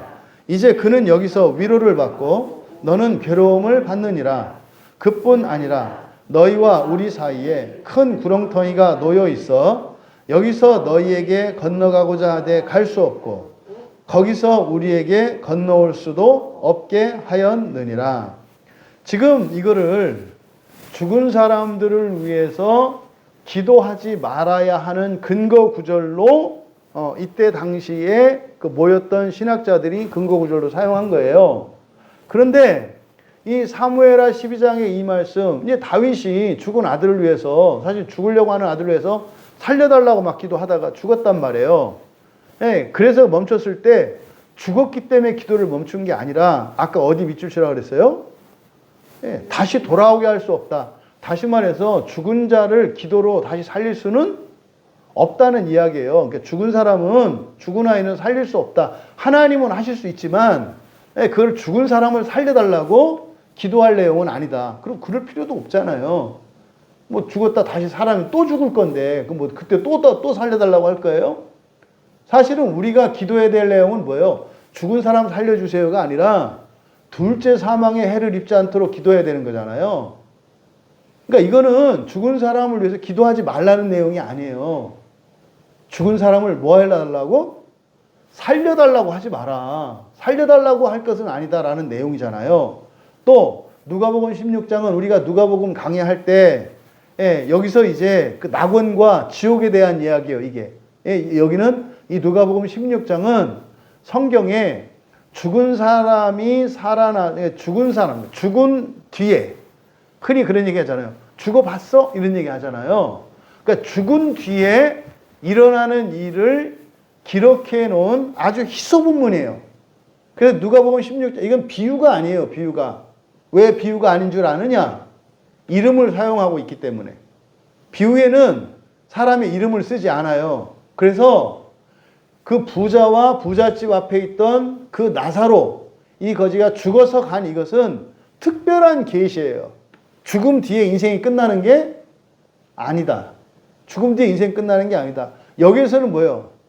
살아서 그렇게 비참하고 고난 중에 살더라도 죽어서 고생하지 않을 수 있다면 그게 훨 낫다라는 거예요. 살아서 아무리 부귀 영화를 누린다 하더라도 죽어서 지옥에 간다면 그것은 굉장히 어리석고 그거는 안타까운 일이다라는 것을 가르쳐 줘요. 그런데 여기서 우리가 성경을 볼 때 그랬잖아요. 거기 건너가고자 할 때, 여기서 너희에게 건너가고자 할 때, 이게 뭐 이제 아브라함이 그 부자가 물 한 방울 달라고 그러니까 우리가 너희한테 거기 갈 수 없어 이렇게 말한 거거든요. 근데 여기 이제 건너간다라고 하는 말과 또 내가 우리로 올 수도 없다라고 할 때 동사를 다른 걸 썼다고요. 그래서 건너가다라고 할 때는 통과해서, 그러니까 걸어서 가는 거야. 걸어서 가는 거. 예를 들어서 홍해가 갈라졌을 때 이스라엘 백성들이 바다 사이를 걸어서 가잖아요. 걸어서 갈 수 없다 이렇게 얘기를 했어요. 그리고 그 지옥에 있는 부자에게는 네가 건너올 수 없다 그랬는데 여기서 건너오다 할 때 걸어서 올 수 없다 이렇게 말하지 않고 다이페라오 그래서 뭐요? 건너뛰는 거예요.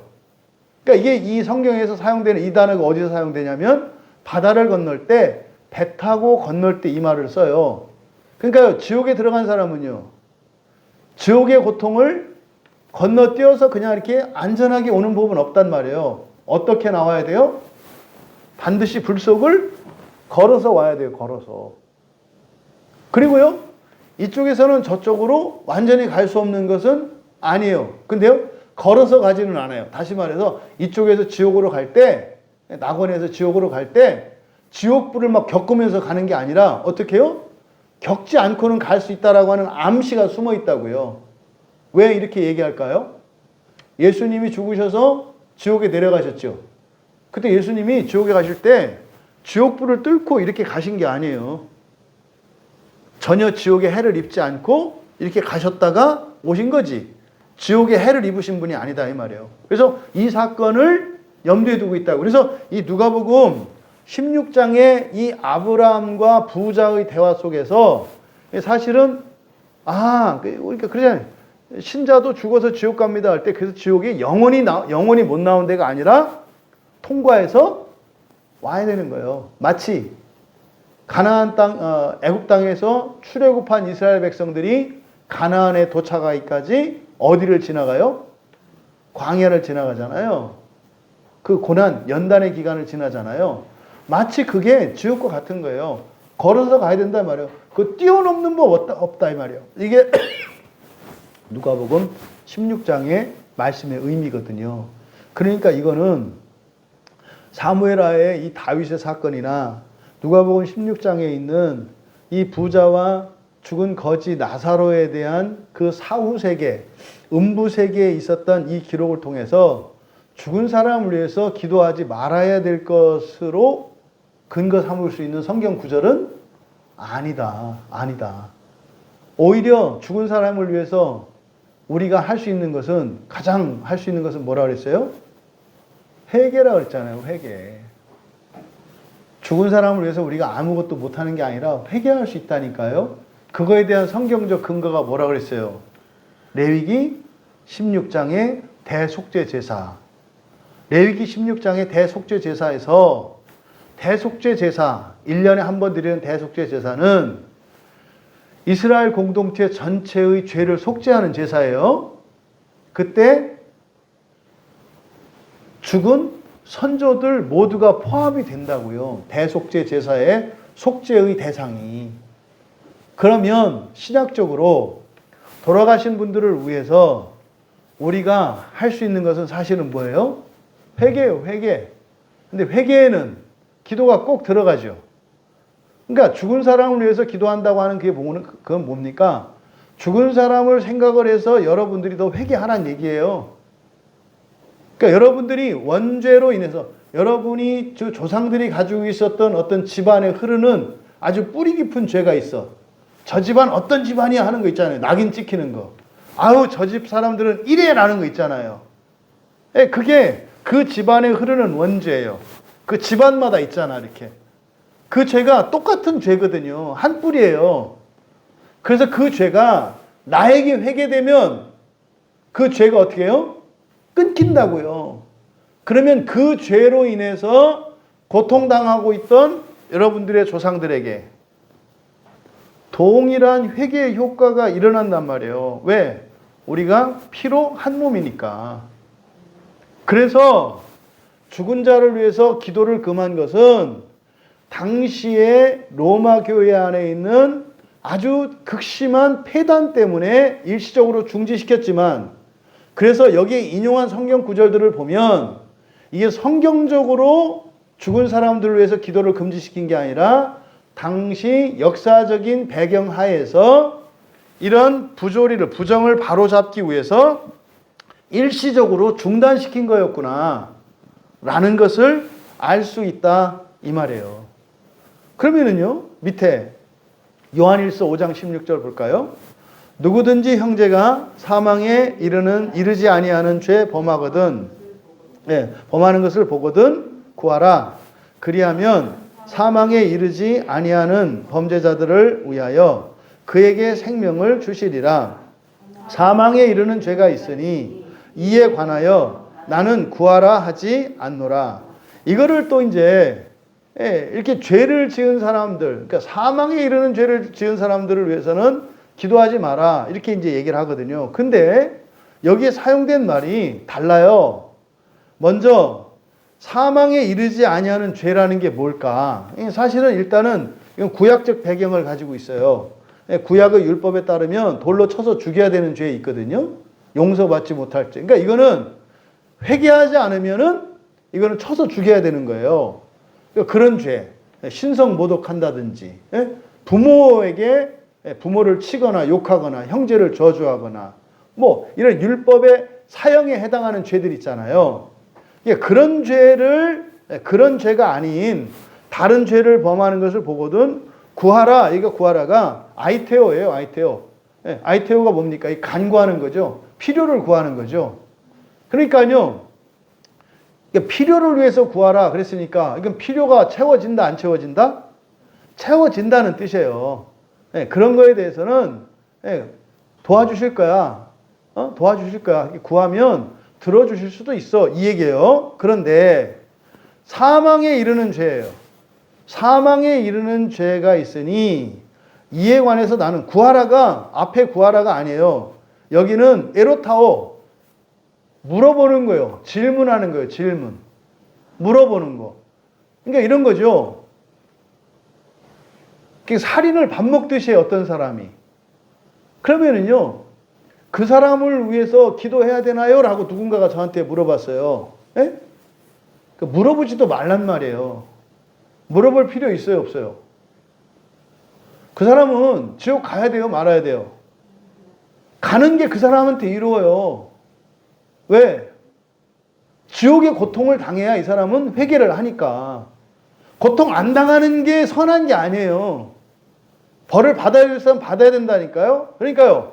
어떤 사람을 위해서는 기도해야 되고 어떤 사람을 위해서는 기도하면 안 되는 얘기가 아니라 벌을 받아야 할 자는 받아야 한다는 얘기예요. 벌을 받아야 할 자는 벌을 받아야 할 자는 받아야 한다. 근데요. 벌을 받지 않으시면 더 좋잖아요. 그렇죠? 근데 후자의 경우에는 이거는 도대체 회개할 가능성이 없는 거예요. 그럼 이런 사람들을 위해서 기도하면 안 돼요? 기도해야죠. 기도는 해야죠. 근데요, 기도 응답을 바라거나 이래서는 안 돼요. 이 사람이 본인이 회개하기 전에는 바뀔 수 없다는 것을 알면서 절망하면서 애통해하면서 기도해야 되는 거예요. 이해되시죠? 그러니까 여기서 얘기하는 것은 기도해라 마라가 아니에요. 그러니까 성경을 보면 이렇게 나온다고요. 그러니까 우리가 절대로 기도하면 안 되는 사람은 있어요, 없어요? 없다 이 말이에요. 근데 당시 교회에 잘못된 시도가 있었단 말이에요. 누가 됐든지 간에 기도하면 마치 응답 받는 것처럼, 누구든지 기도하면 우리 뜻대로 할 수 있는 것처럼 생각했다 이 말이에요. 근데요, 하나님의 예정 속에는 불순종에 대해서는 동전의 앞면과 뒷면과 같이 하나님의 심판과 저주가 붙어 있다 그랬잖아요. 불순종한 사람이 저주를 받아야 되는 일은 이건 작정이에요. 정해진 거예요, 이거는. 그러니까 이렇게 물어보는, 하나님 이 사람이 불순종하는데 이 저주를 좀 안 받게 할 수 없나요? 이렇게 물어보지 마라 이 말이에요. 이미 불순종하는 순간 붙어 있다.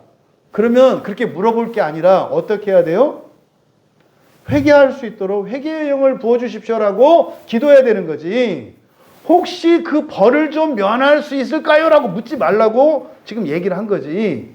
기도하지 말라는 내용이 아니다. 우리가 이 세상에 누구를 위해서 기도하지 말아야 될 사람이 있다는 게 말이 돼요? 지금 이 얘기를 당시에 웨스트민스터 신앙 고백서에서 못 박아놓은 이유는 뭐예요? 중세 로마 교회에서 순종과 불순종이 아니라 일단 불순종한 사람도 벌 받지 않도록 해달라는, 이건 부정이잖아요.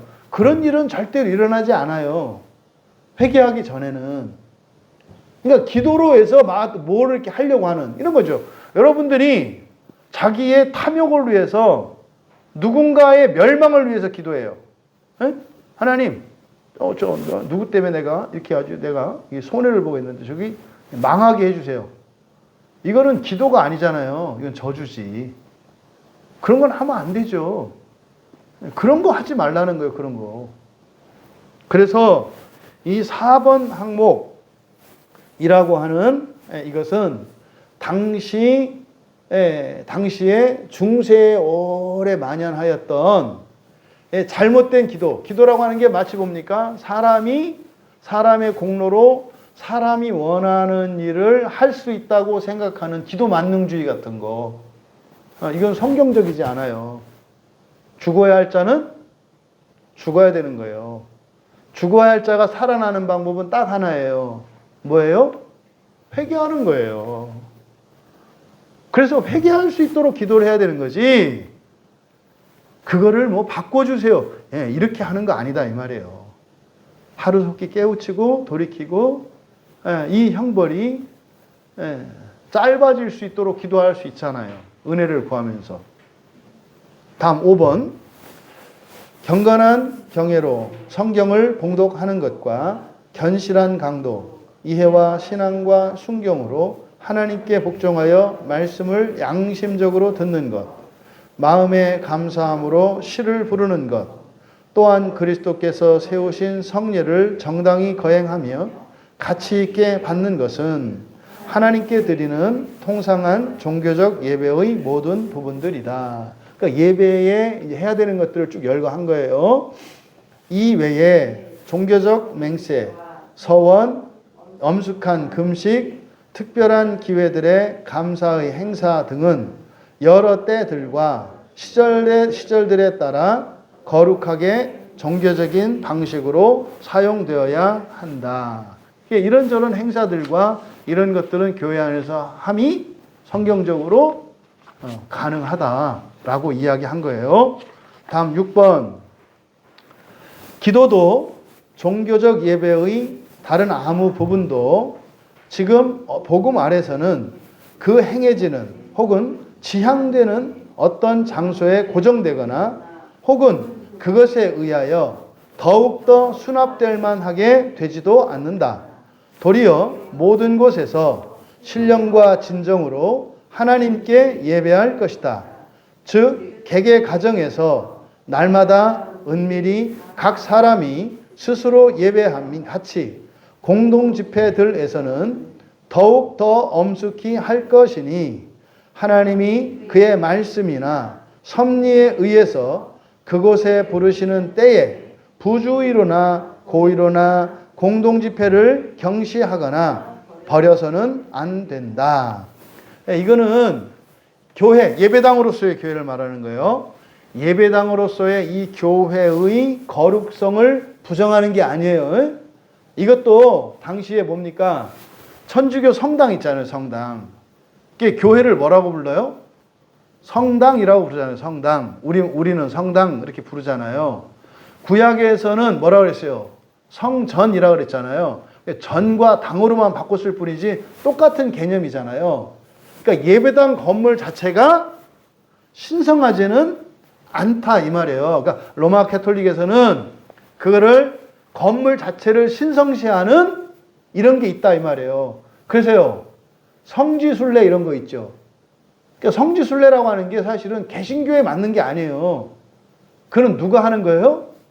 천주교 신자들이 하는 거예요. 그러니까 개신교인들이 해외여행 가고 싶어가지고, 왜냐하면 교인들이 주일날 성수주의를 해야 되니까 일요일날 못 나가잖아요. 그러니까 여행도 제대로 못 가잖아요. 그러니까 교인들이 불만이 생겨. 그러니까 아이디어를 얻은 거지. 성지순례라는 명목하에 해외여행도 가고, 또 선교라는 단기 선교라는 명목하에 뭐 이렇게 가고 하는 거 아니에요. 근데 그냥 가도 되는데 명분을 얻으려고 천주교에서 하는 잘못된 것들을 따른다 이 말이에요. 성지가 되면 어떻게 돼요? 어떤 장소가 특별한 장소가 되는 거죠. 이거 없다 이 말이에요. 그렇다 그래서 예배당 자체를 이게 지금 그래서 이거를 잘못 곡해하면 어떻게 돼요? 예배당 필요 없다가 되는 거예요. 이게 지금 대표적으로 우리나라에서 그렇게 목회자들한테 존경받다가 예? 마지막에 이상하게 대신 예, 그 순교자 기념관 교회 그 유명한 목사님이 코로나가 이제 예배당 없애고 가정교회로 돌아가라고 하는 하나님의 신호탄이라고 그래가지고 난리가 났었잖아요. 예? 그러니까 요거를 지금 이제 그분도 장로교 목사님이니까 웨스트민스터 신앙 고백을 따라서 한다고 한 거죠. 요거를 그대로 따라 한 거죠. 그러니까 예배당 그런 거 없다 이 말이에요. 그냥 모이면 된다 이 말. 그렇지 않다니까요. 어떤 건물이나 어떤 땅 자체를 특별히 거룩한 땅으로 하지 말라는 거죠. 예배당은 우리가 이곳에서 예배를 드리고 있는 한 이곳은 거룩한 곳이 돼요. 이 예배당 자체는. 그러니까 사실은 교회가 그 월세 내는 게 아니라 건물주가 교회한테 내야 되는 거예요, 사실은. 왜요? 교회가 있음으로 해서 있는 동안 여기가 거룩한 곳이 되니까. 왜? 여기서 예배 드리는 곳이니까. 떠나고 나면 그냥 원 위치죠. 이거를 지금 얘기하는 거지. 그래서 교회는 아무 장소에나 세울 수 있다는 거예요. 교회가 세워지면 거기가 어디가 돼요? 거기가 거룩한 곳이 되는 거예요. 그럼 떠나고 나면 거기 교회 아니에요. 물론 영적인 분위기나 이런 건 또 다른 측면에서 이야기해야 되지만 바로 예배당과 장소의 관계, 이것이 지나치게 어떤 장소나 이런 데를 특별한 성지로 삼는. 그래서 이때 그 로마 캐톨릭 지금도 그러잖아요. 지금도 성지순례 하잖아요, 사람들은. 예? 그 순교자가 있는, 그래서 여기 요 아래도 순지 어딥니까? 저희 동네도 성지가 있고 성지가 있잖아요. 그 사람들은 그래서 그걸 찾아다닌다고 이렇게 역사 유적지를 성지라고 부르죠. 예, 그런 것이 잘못됐다고 얘기하는 거지 교회 자체의 거룩성이 없다고 얘기하는 건 아니다. 예, 요즘에 지금 한국 교회 안에 이런 움직임이 있는데 이건 잘못된 거예요. 다음 8번. 아니죠. 7번. 일반적으로 정당한 부분의 시간을 하나님께 예배하기 위하여 성별하는 것이 자연의 법칙임 같이 하나님은 그의 말씀에서 모든 시대의 모든 사람들에게 의무를 지우는 적극적, 도덕적, 영구적인 명령에 의하여 7일의 하루를 안식일로 특별히 정하시어 그에게 거룩히 지키게 하셨다.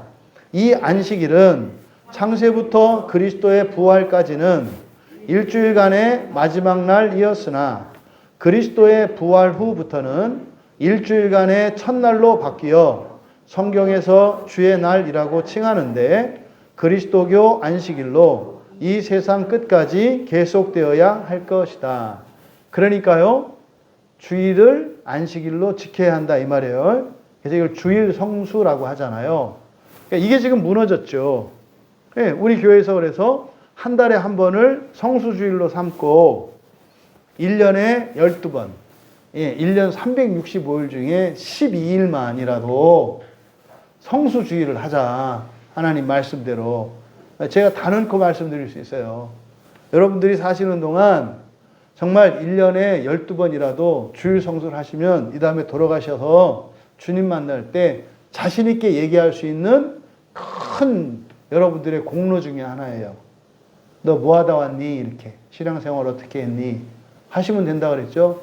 주님, 제가 일주일에 한 번은 꼭꼭 성경 읽었고 기도했고 하나님께 예배했고 헌금했어요. 그리고 한 달에 한 번은 제가 꼭꼭 주일 성수를 했어요. 그럼 여러분 상위 0.0000001%에 속해요. 실제로. 너 그럼 왜 1년에 12번만 했어? 더 이렇게 안 하신단 말이에요. 한 걸 물어보시니까. 한 걸. 어떤 사람은 그랬지.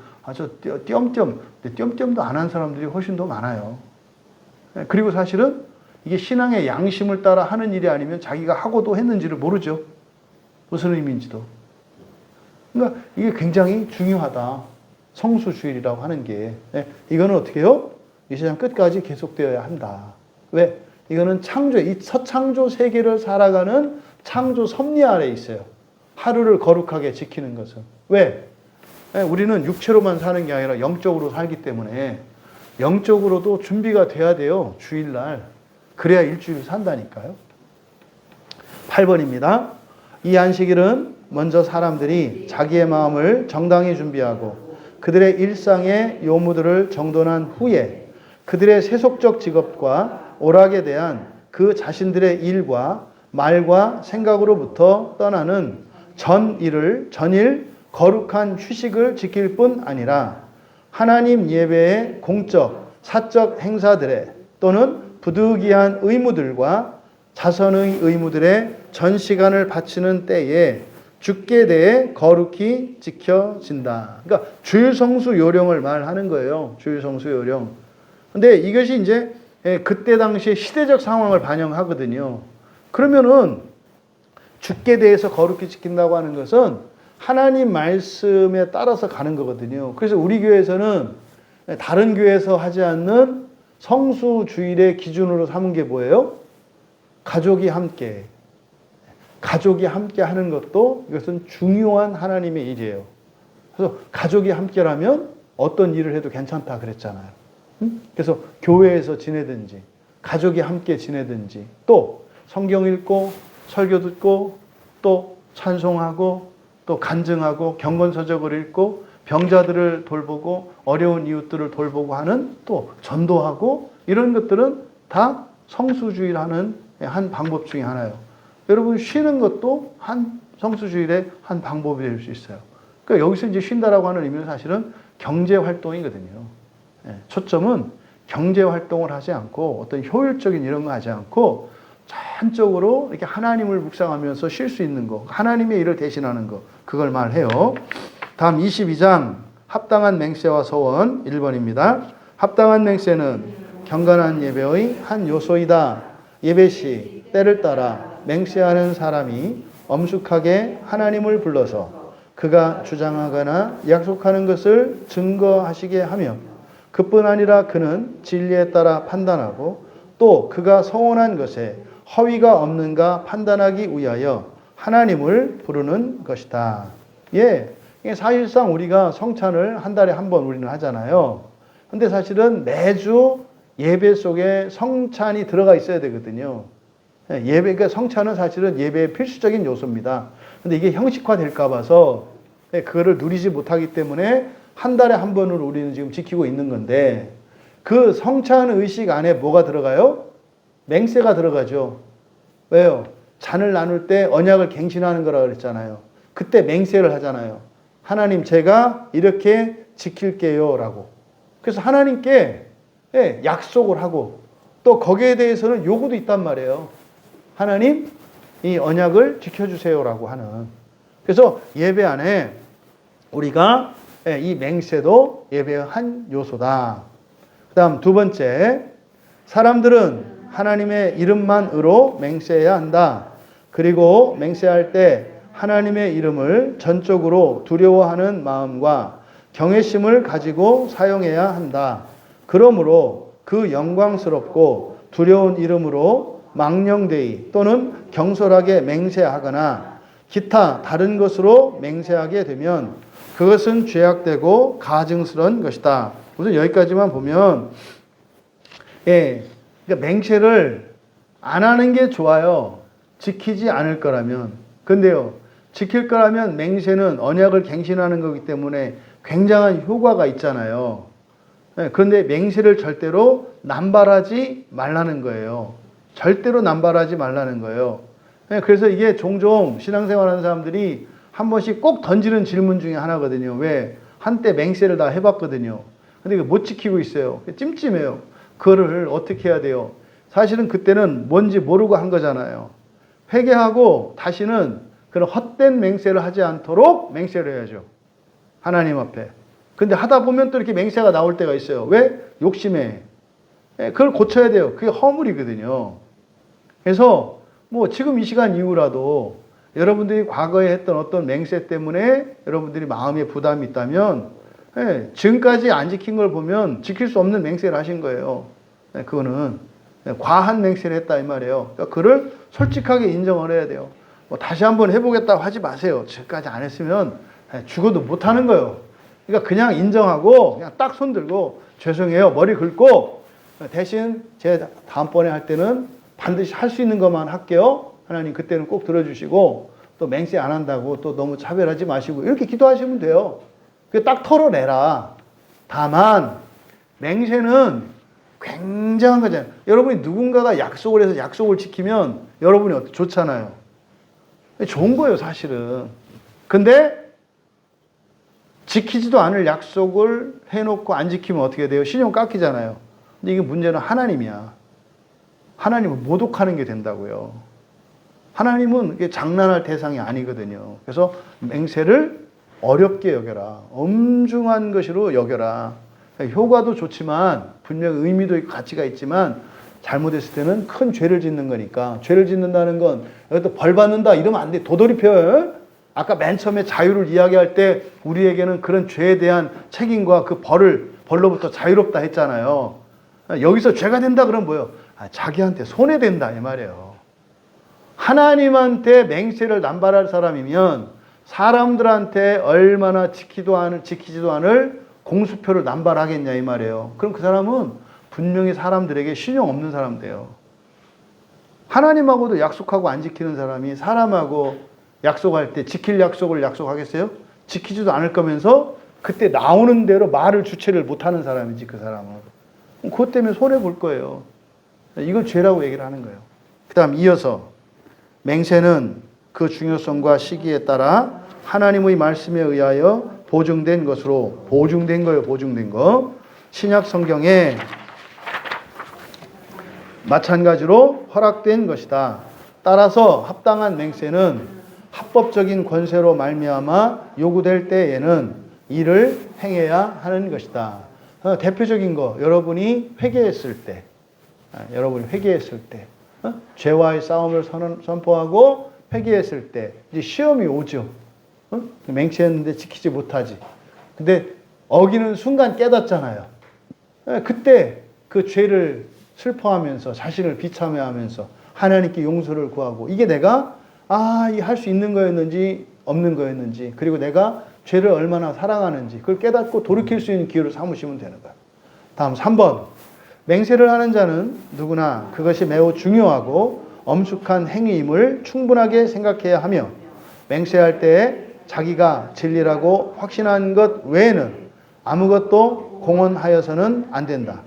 또한 누구든지 선하고 정당한 것 그리고 그렇게 믿어지는 것과 자기가 행할 능력이 있거나 하기로 결심하는 것 이외에는 아무 것에 대해서도 맹세하지 말아야 한다.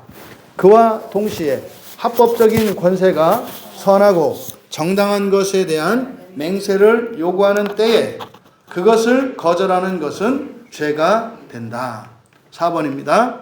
맹세는 애매모호하지 않게 분명하고 평범한 말로 해야 한다. 맹세로 말미암아 죄를 짓게 되어서는 안 된다. 그러나 자신에게 손해가 될지라도 반드시 실행해야 하며 비록 이단자나 불신자들에게 한 경우일지라도 어겨서는 안 된다. 네. 그래서 맹세가 얼마나 중요한 건지.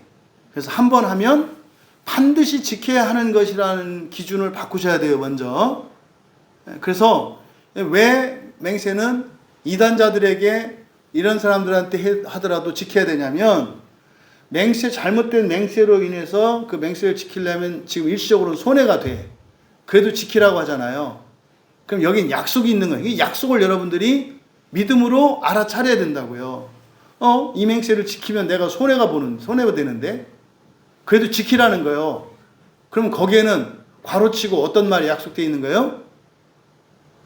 너 손해보지 않게 해줄게라는 약속이 있다는 걸 아셔야 된다고. 처음에 약속할 때는 이거를 주기로 했어. 좀 이따가 준다고 그랬어. 근데 그때는 이게 10만 원짜리였어. 근데 좀 이따가 이게 1000만 원이 됐어. 이걸 그러면 난 10만 원 생각하고 준다고 그랬는데 이게 1000만 원이 됐잖아요. 그래도 주라는 거예요. 근데 이게 안 놔지잖아요. 그죠? 거기에 약속이 있다. 네가 그런데도 맹세를 지킨 것은 나를 믿고 한 거지 이거요. 네가 원래 10만 원 주려고 그랬는데 이게 1000만 원이 되는 바람에 990만 원을 더 가서 너 지금 손해보는 것처럼 생각이 들잖아. 내가 너 더 보상해 줄게. 그 약속이 있다고. 그러니까 믿음으로 지켜야 되는 거예요, 맹세도. 그래서 이런 말씀들 뒤에 있는 생략된 말들을 여러분들이 이렇게 알아낼 수 있어야 한다. 다음 5번. 서원은 서약과 같은 성격을 띠고 있다. 그러므로 서원을 행할 때도 같은 경건한 배려와 성질성을 가지고 해야 하는 것이다. 6번 읽고 갈게요. 서원은 어떤 피조물에 대해서 할 것이 아니라 하나님께 대해서만 할 것이다. 그 서원이 연락될 자원하는 마음으로 믿음과 의무감에서 해야 한다. 또한 받은 바 은혜에 감사하여 아니면 우리가 원하던 바를 얻은 것을 인하여 해야 한다.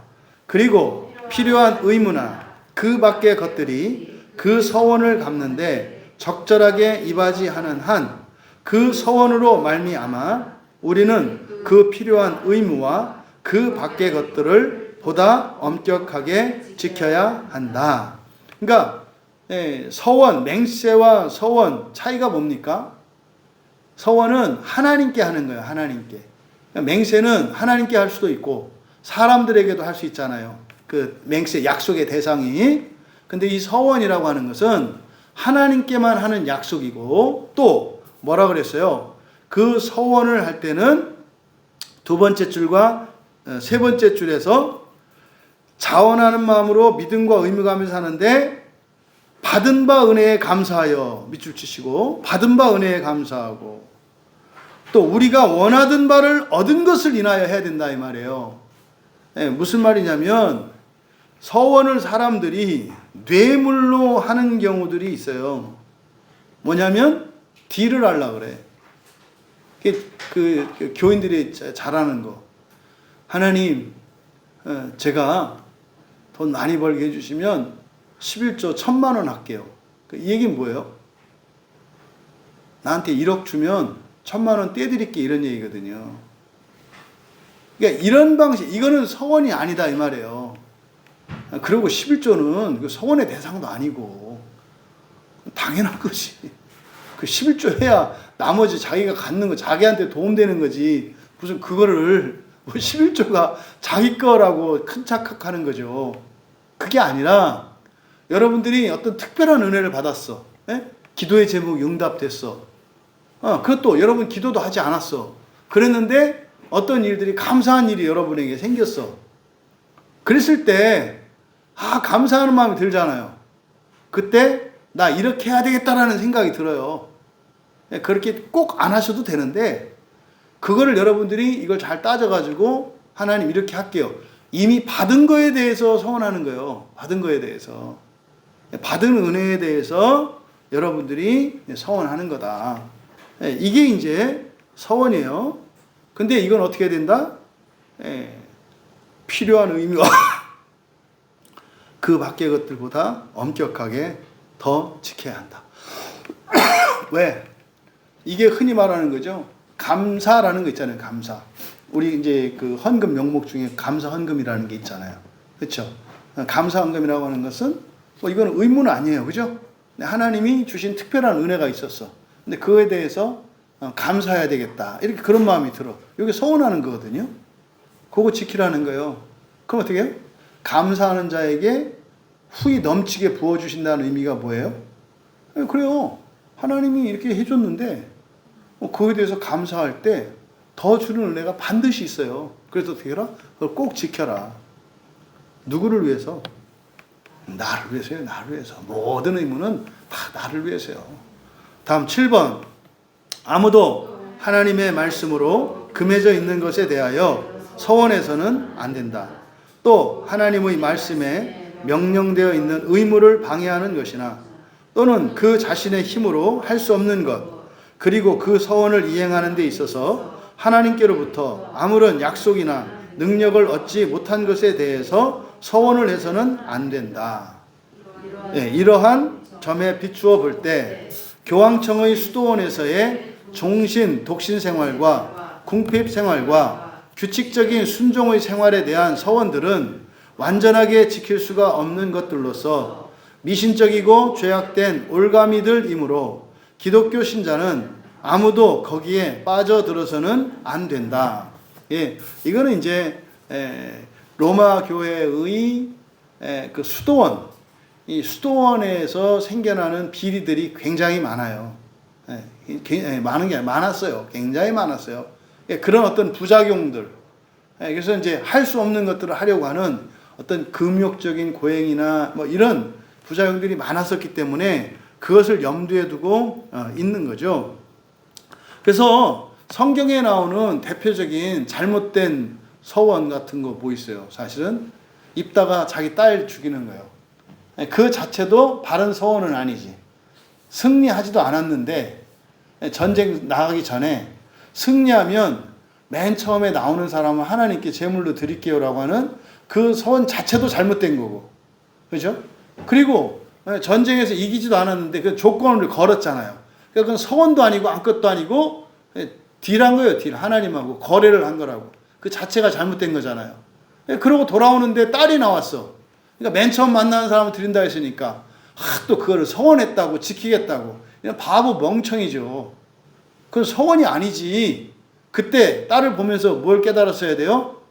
내가 엄청난 죄를 저질렀구나. 그리고 그냥 땅바닥에 고꾸라져서 하나님 용서해 주세요. 잘못했어요. 이렇게 해야지. 서원 물을까봐 이렇게. 뭐 그런 거 있어요. 교인들 중에 가끔 뭐 이렇게 해서 뭐 이렇게 뭐 병 낫게 해주시고 뭐 이렇게 해주시고 그러면은 전 재산을 다 드릴게요. 여러분 전 재산 다 드리면 어떻게 해요? 식구들은? 네? 식구들은 다 어떡하냐고. 그럼 길거리 다 앉아요? 그럼 사실은 그렇게 하려면은 이게 거지로 살겠다는 거거든요. 하나님이 그런 서원을 기뻐하실까요? 그 말도 안 되지. 여러분 친정 부모님이나 부모님 중에 누가 여러분이 그 부모님한테 효도한다고 탁탁 걸어서 전 재산 다 데리고 그 다음날부터 저 서울역 지하철 가서 살고 있으면 그게 효도요? 그거 말도 안 돼. 그 부모로 하나님을 뭐로 만드는 거예요? 그러니까 이런 말도 안 되는 이렇게 이성이 없는 자와 같은 하나님의 뜻에 합치되지 않는 하나님은 너희를 행복한 자라고 하고 우리를 행복하게 만들어 주시려고 하는데 스스로 고생하겠다고 말이죠. 뭐 하나님 이것만 들어주시면 내가 어떻게 살아도 돼요. 이런 말도 안 되는 이런 것은 서원이 될 수 없다. 왜 그래요? 자기의 뜻을 세우려고 하는 그건 죄의 생각이죠. 그런 것은 서원이 아니다. 그래서 맹세와 서원에 대해서 또 그리스도인의 자유와 이런 예배에 대해서 우리가 살펴봤는데 굳이 여러분들이 이걸 구체적으로 성경을 살펴보지 않더라도 우리들의 예배에 대한 의미 그리고 그리스도인의 이런 참다운 자유가 무엇인지 여러분의 양심의 자유가 뭔지 그래서 여러분 스스로가 양심의 자유가 있는지 그리고 특히 이제 맹세와 서원에 관련돼서 여러분들이 혹시라도 이렇게 과거에 있었던 것 아직 정리되지 않은 게 있었다면 정리될 수 있는 시간이 되었기를 바랍니다. 우리 잠깐 먼저 기도할 때 양심의 자유에 대해서 우리 함께 기도합시다. 한번 여러분들 스스로가 여러분들이 먹고 마시고 예배드리고 교회 오고 설교 듣고 성경 보고 또 여러분들이 생활할 때 신앙에 따라서 이렇게 어떤 경건의 실천들 뭐 예를 들어서 식사 기도를 한달치 이런 것들이 여러분의 양심의 자유에 따르는 것인지 아니면 여러분의 양심의 자유에 반하는 것은 아닌지 이 시간 되돌아보면서 함께 기도합니다. 여러분 하고 안 하는 거 그것보다 더 우선하는 게 뭐냐면 여러분의 양심의 자유예요. 무슨 말이냐면 하나님이 우리에게 명하셨을 때 그것을 순종하기를 기뻐하세요. 그런데 그것을 지키는 것으로 기뻐하는 것을 기뻐하시는 거지 하나님 말 들었다고 기뻐하는 게 아니다 이 말이에요. 그래서 우리가 지금까지 신앙생활을 하면서 그저 상명하복의 관계로 무조건 하나님의 말을 들어야 한다는 이런 생각으로 신앙생활을 했는지 아니면 순종 자체가 기쁨이고 그것이 나의 마음에 합치되는 것이기 때문에 했었던 건지 되돌아보면서 기도하시고 두 번째로는 하나님의 뜻이라 하더라도 그것이 여러분과 일치하지 않을 때 여러분이 불순종할 수 있다는 사실, 불순종할 수 있다는 사실. 모든 명령을 여러분이 기뻐하고 순종할 수 있기를 바랍니다. 근데 우리가 그렇지가 않아요. 하나님의 뜻과 일치되지 않는다고요.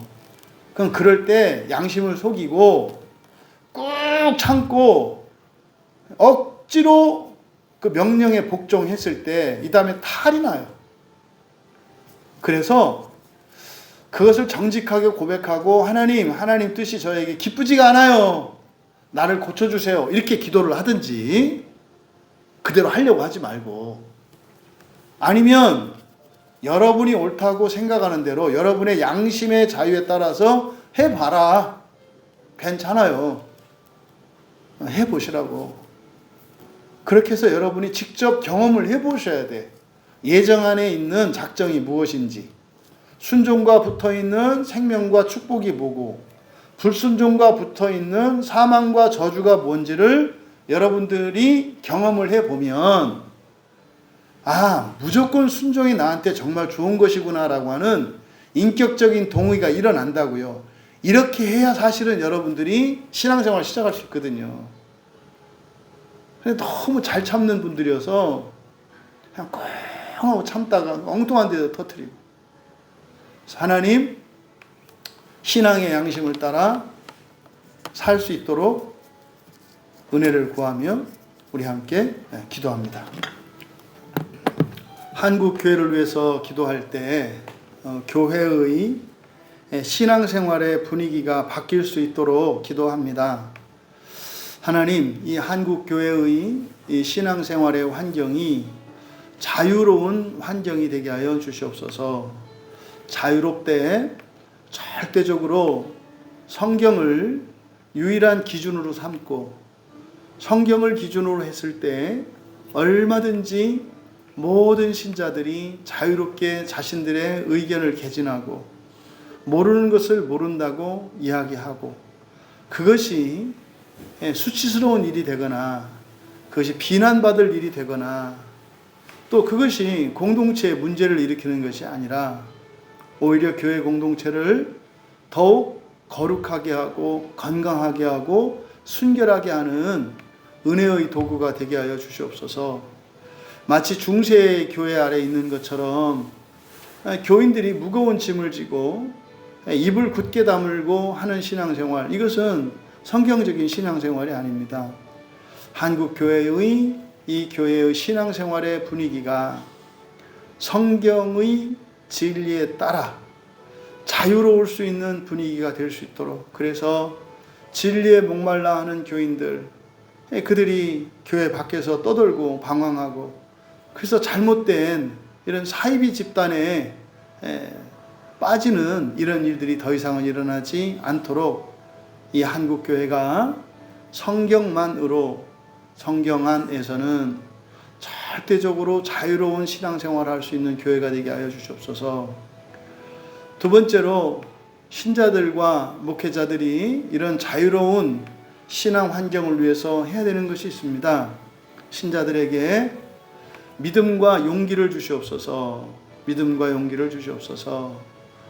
교회는 우리 주 예수 그리스도가 주님이시고 교회의 머리는 주님이시오니 주님께 의지하는 마음으로 목회자들을 대하게 하시되, 아닌 것에 대하여 아니다, 모르는 것에 대하여 모른다 이야기할 수 있는 용기를 갖게 해주시고, 그러함에도 사람을 의지하는 것이 아니라 그리스도를 의지하게 하여 주셔서 당장의 목회자들로부터 충분한 대답을 듣지 못한다 할지라도 반드시 주님께서 모르는 것을 알게 해주실 것이고, 또 궁금한 것에 대해서 속 시원히 가르쳐 주실 것을 믿음으로, 또 주님께서 해주실 때를 인내하며 기다릴 수 있도록 우리 한국교회 성도들을 위해서 믿음과 용기를 위해 기도해 주시고, 또 목회자들을 위해서 기도할 때에는 하나님, 교인들이 어떤 질문을 할지라도 그것을 비난이나 목회자들을 판단하는 그런 것이 아니라 오직 진리를 알고자 하는 순수한 신앙의 양심을 따르는 것임을 믿을 수 있도록 믿음을 주시옵소서.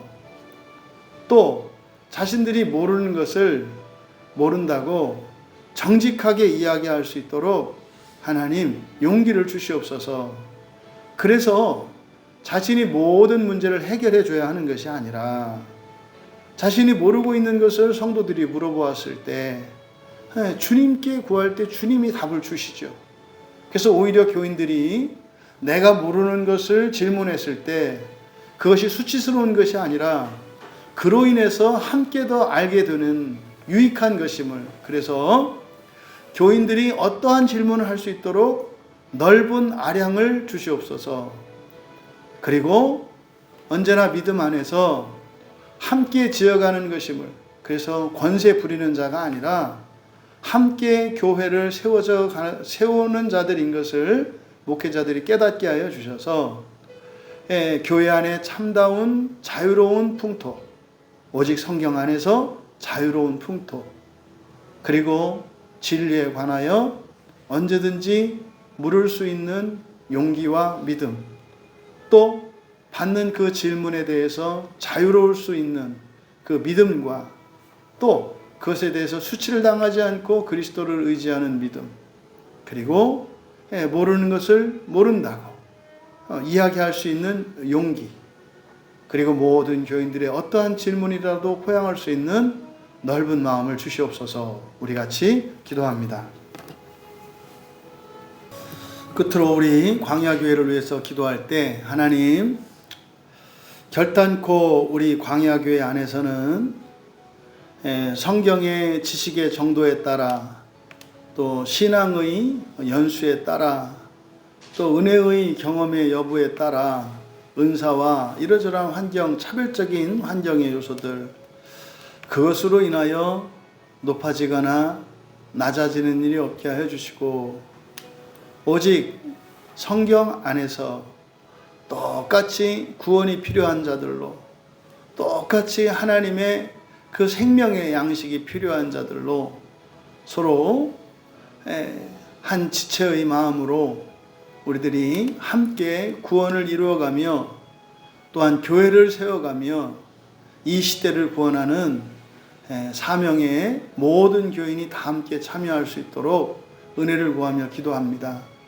단 한 사람도 예외 없이 각자의 위치에서 각자의 은사에 따라 또 각자의 형편과 분량에 따라 자유롭게 교회를 섬길 수 있도록 도와주시고, 무엇보다 교제 가운데 진리의 풍성한 은혜가 넘치게 하여 주셔서 모든 교인들이 날마다 더욱 자라갈 수 있는, 그리고 더 자유로워질 수 있는, 그래서 정말 자유로 하나님의 종이 되고 서로의 종이 되어줄 수 있는 그런 교회로 지향하며 살아갈 수 있도록 우리 같이 기도하시고 편안히 개인적으로 돌아가면 되겠습니다.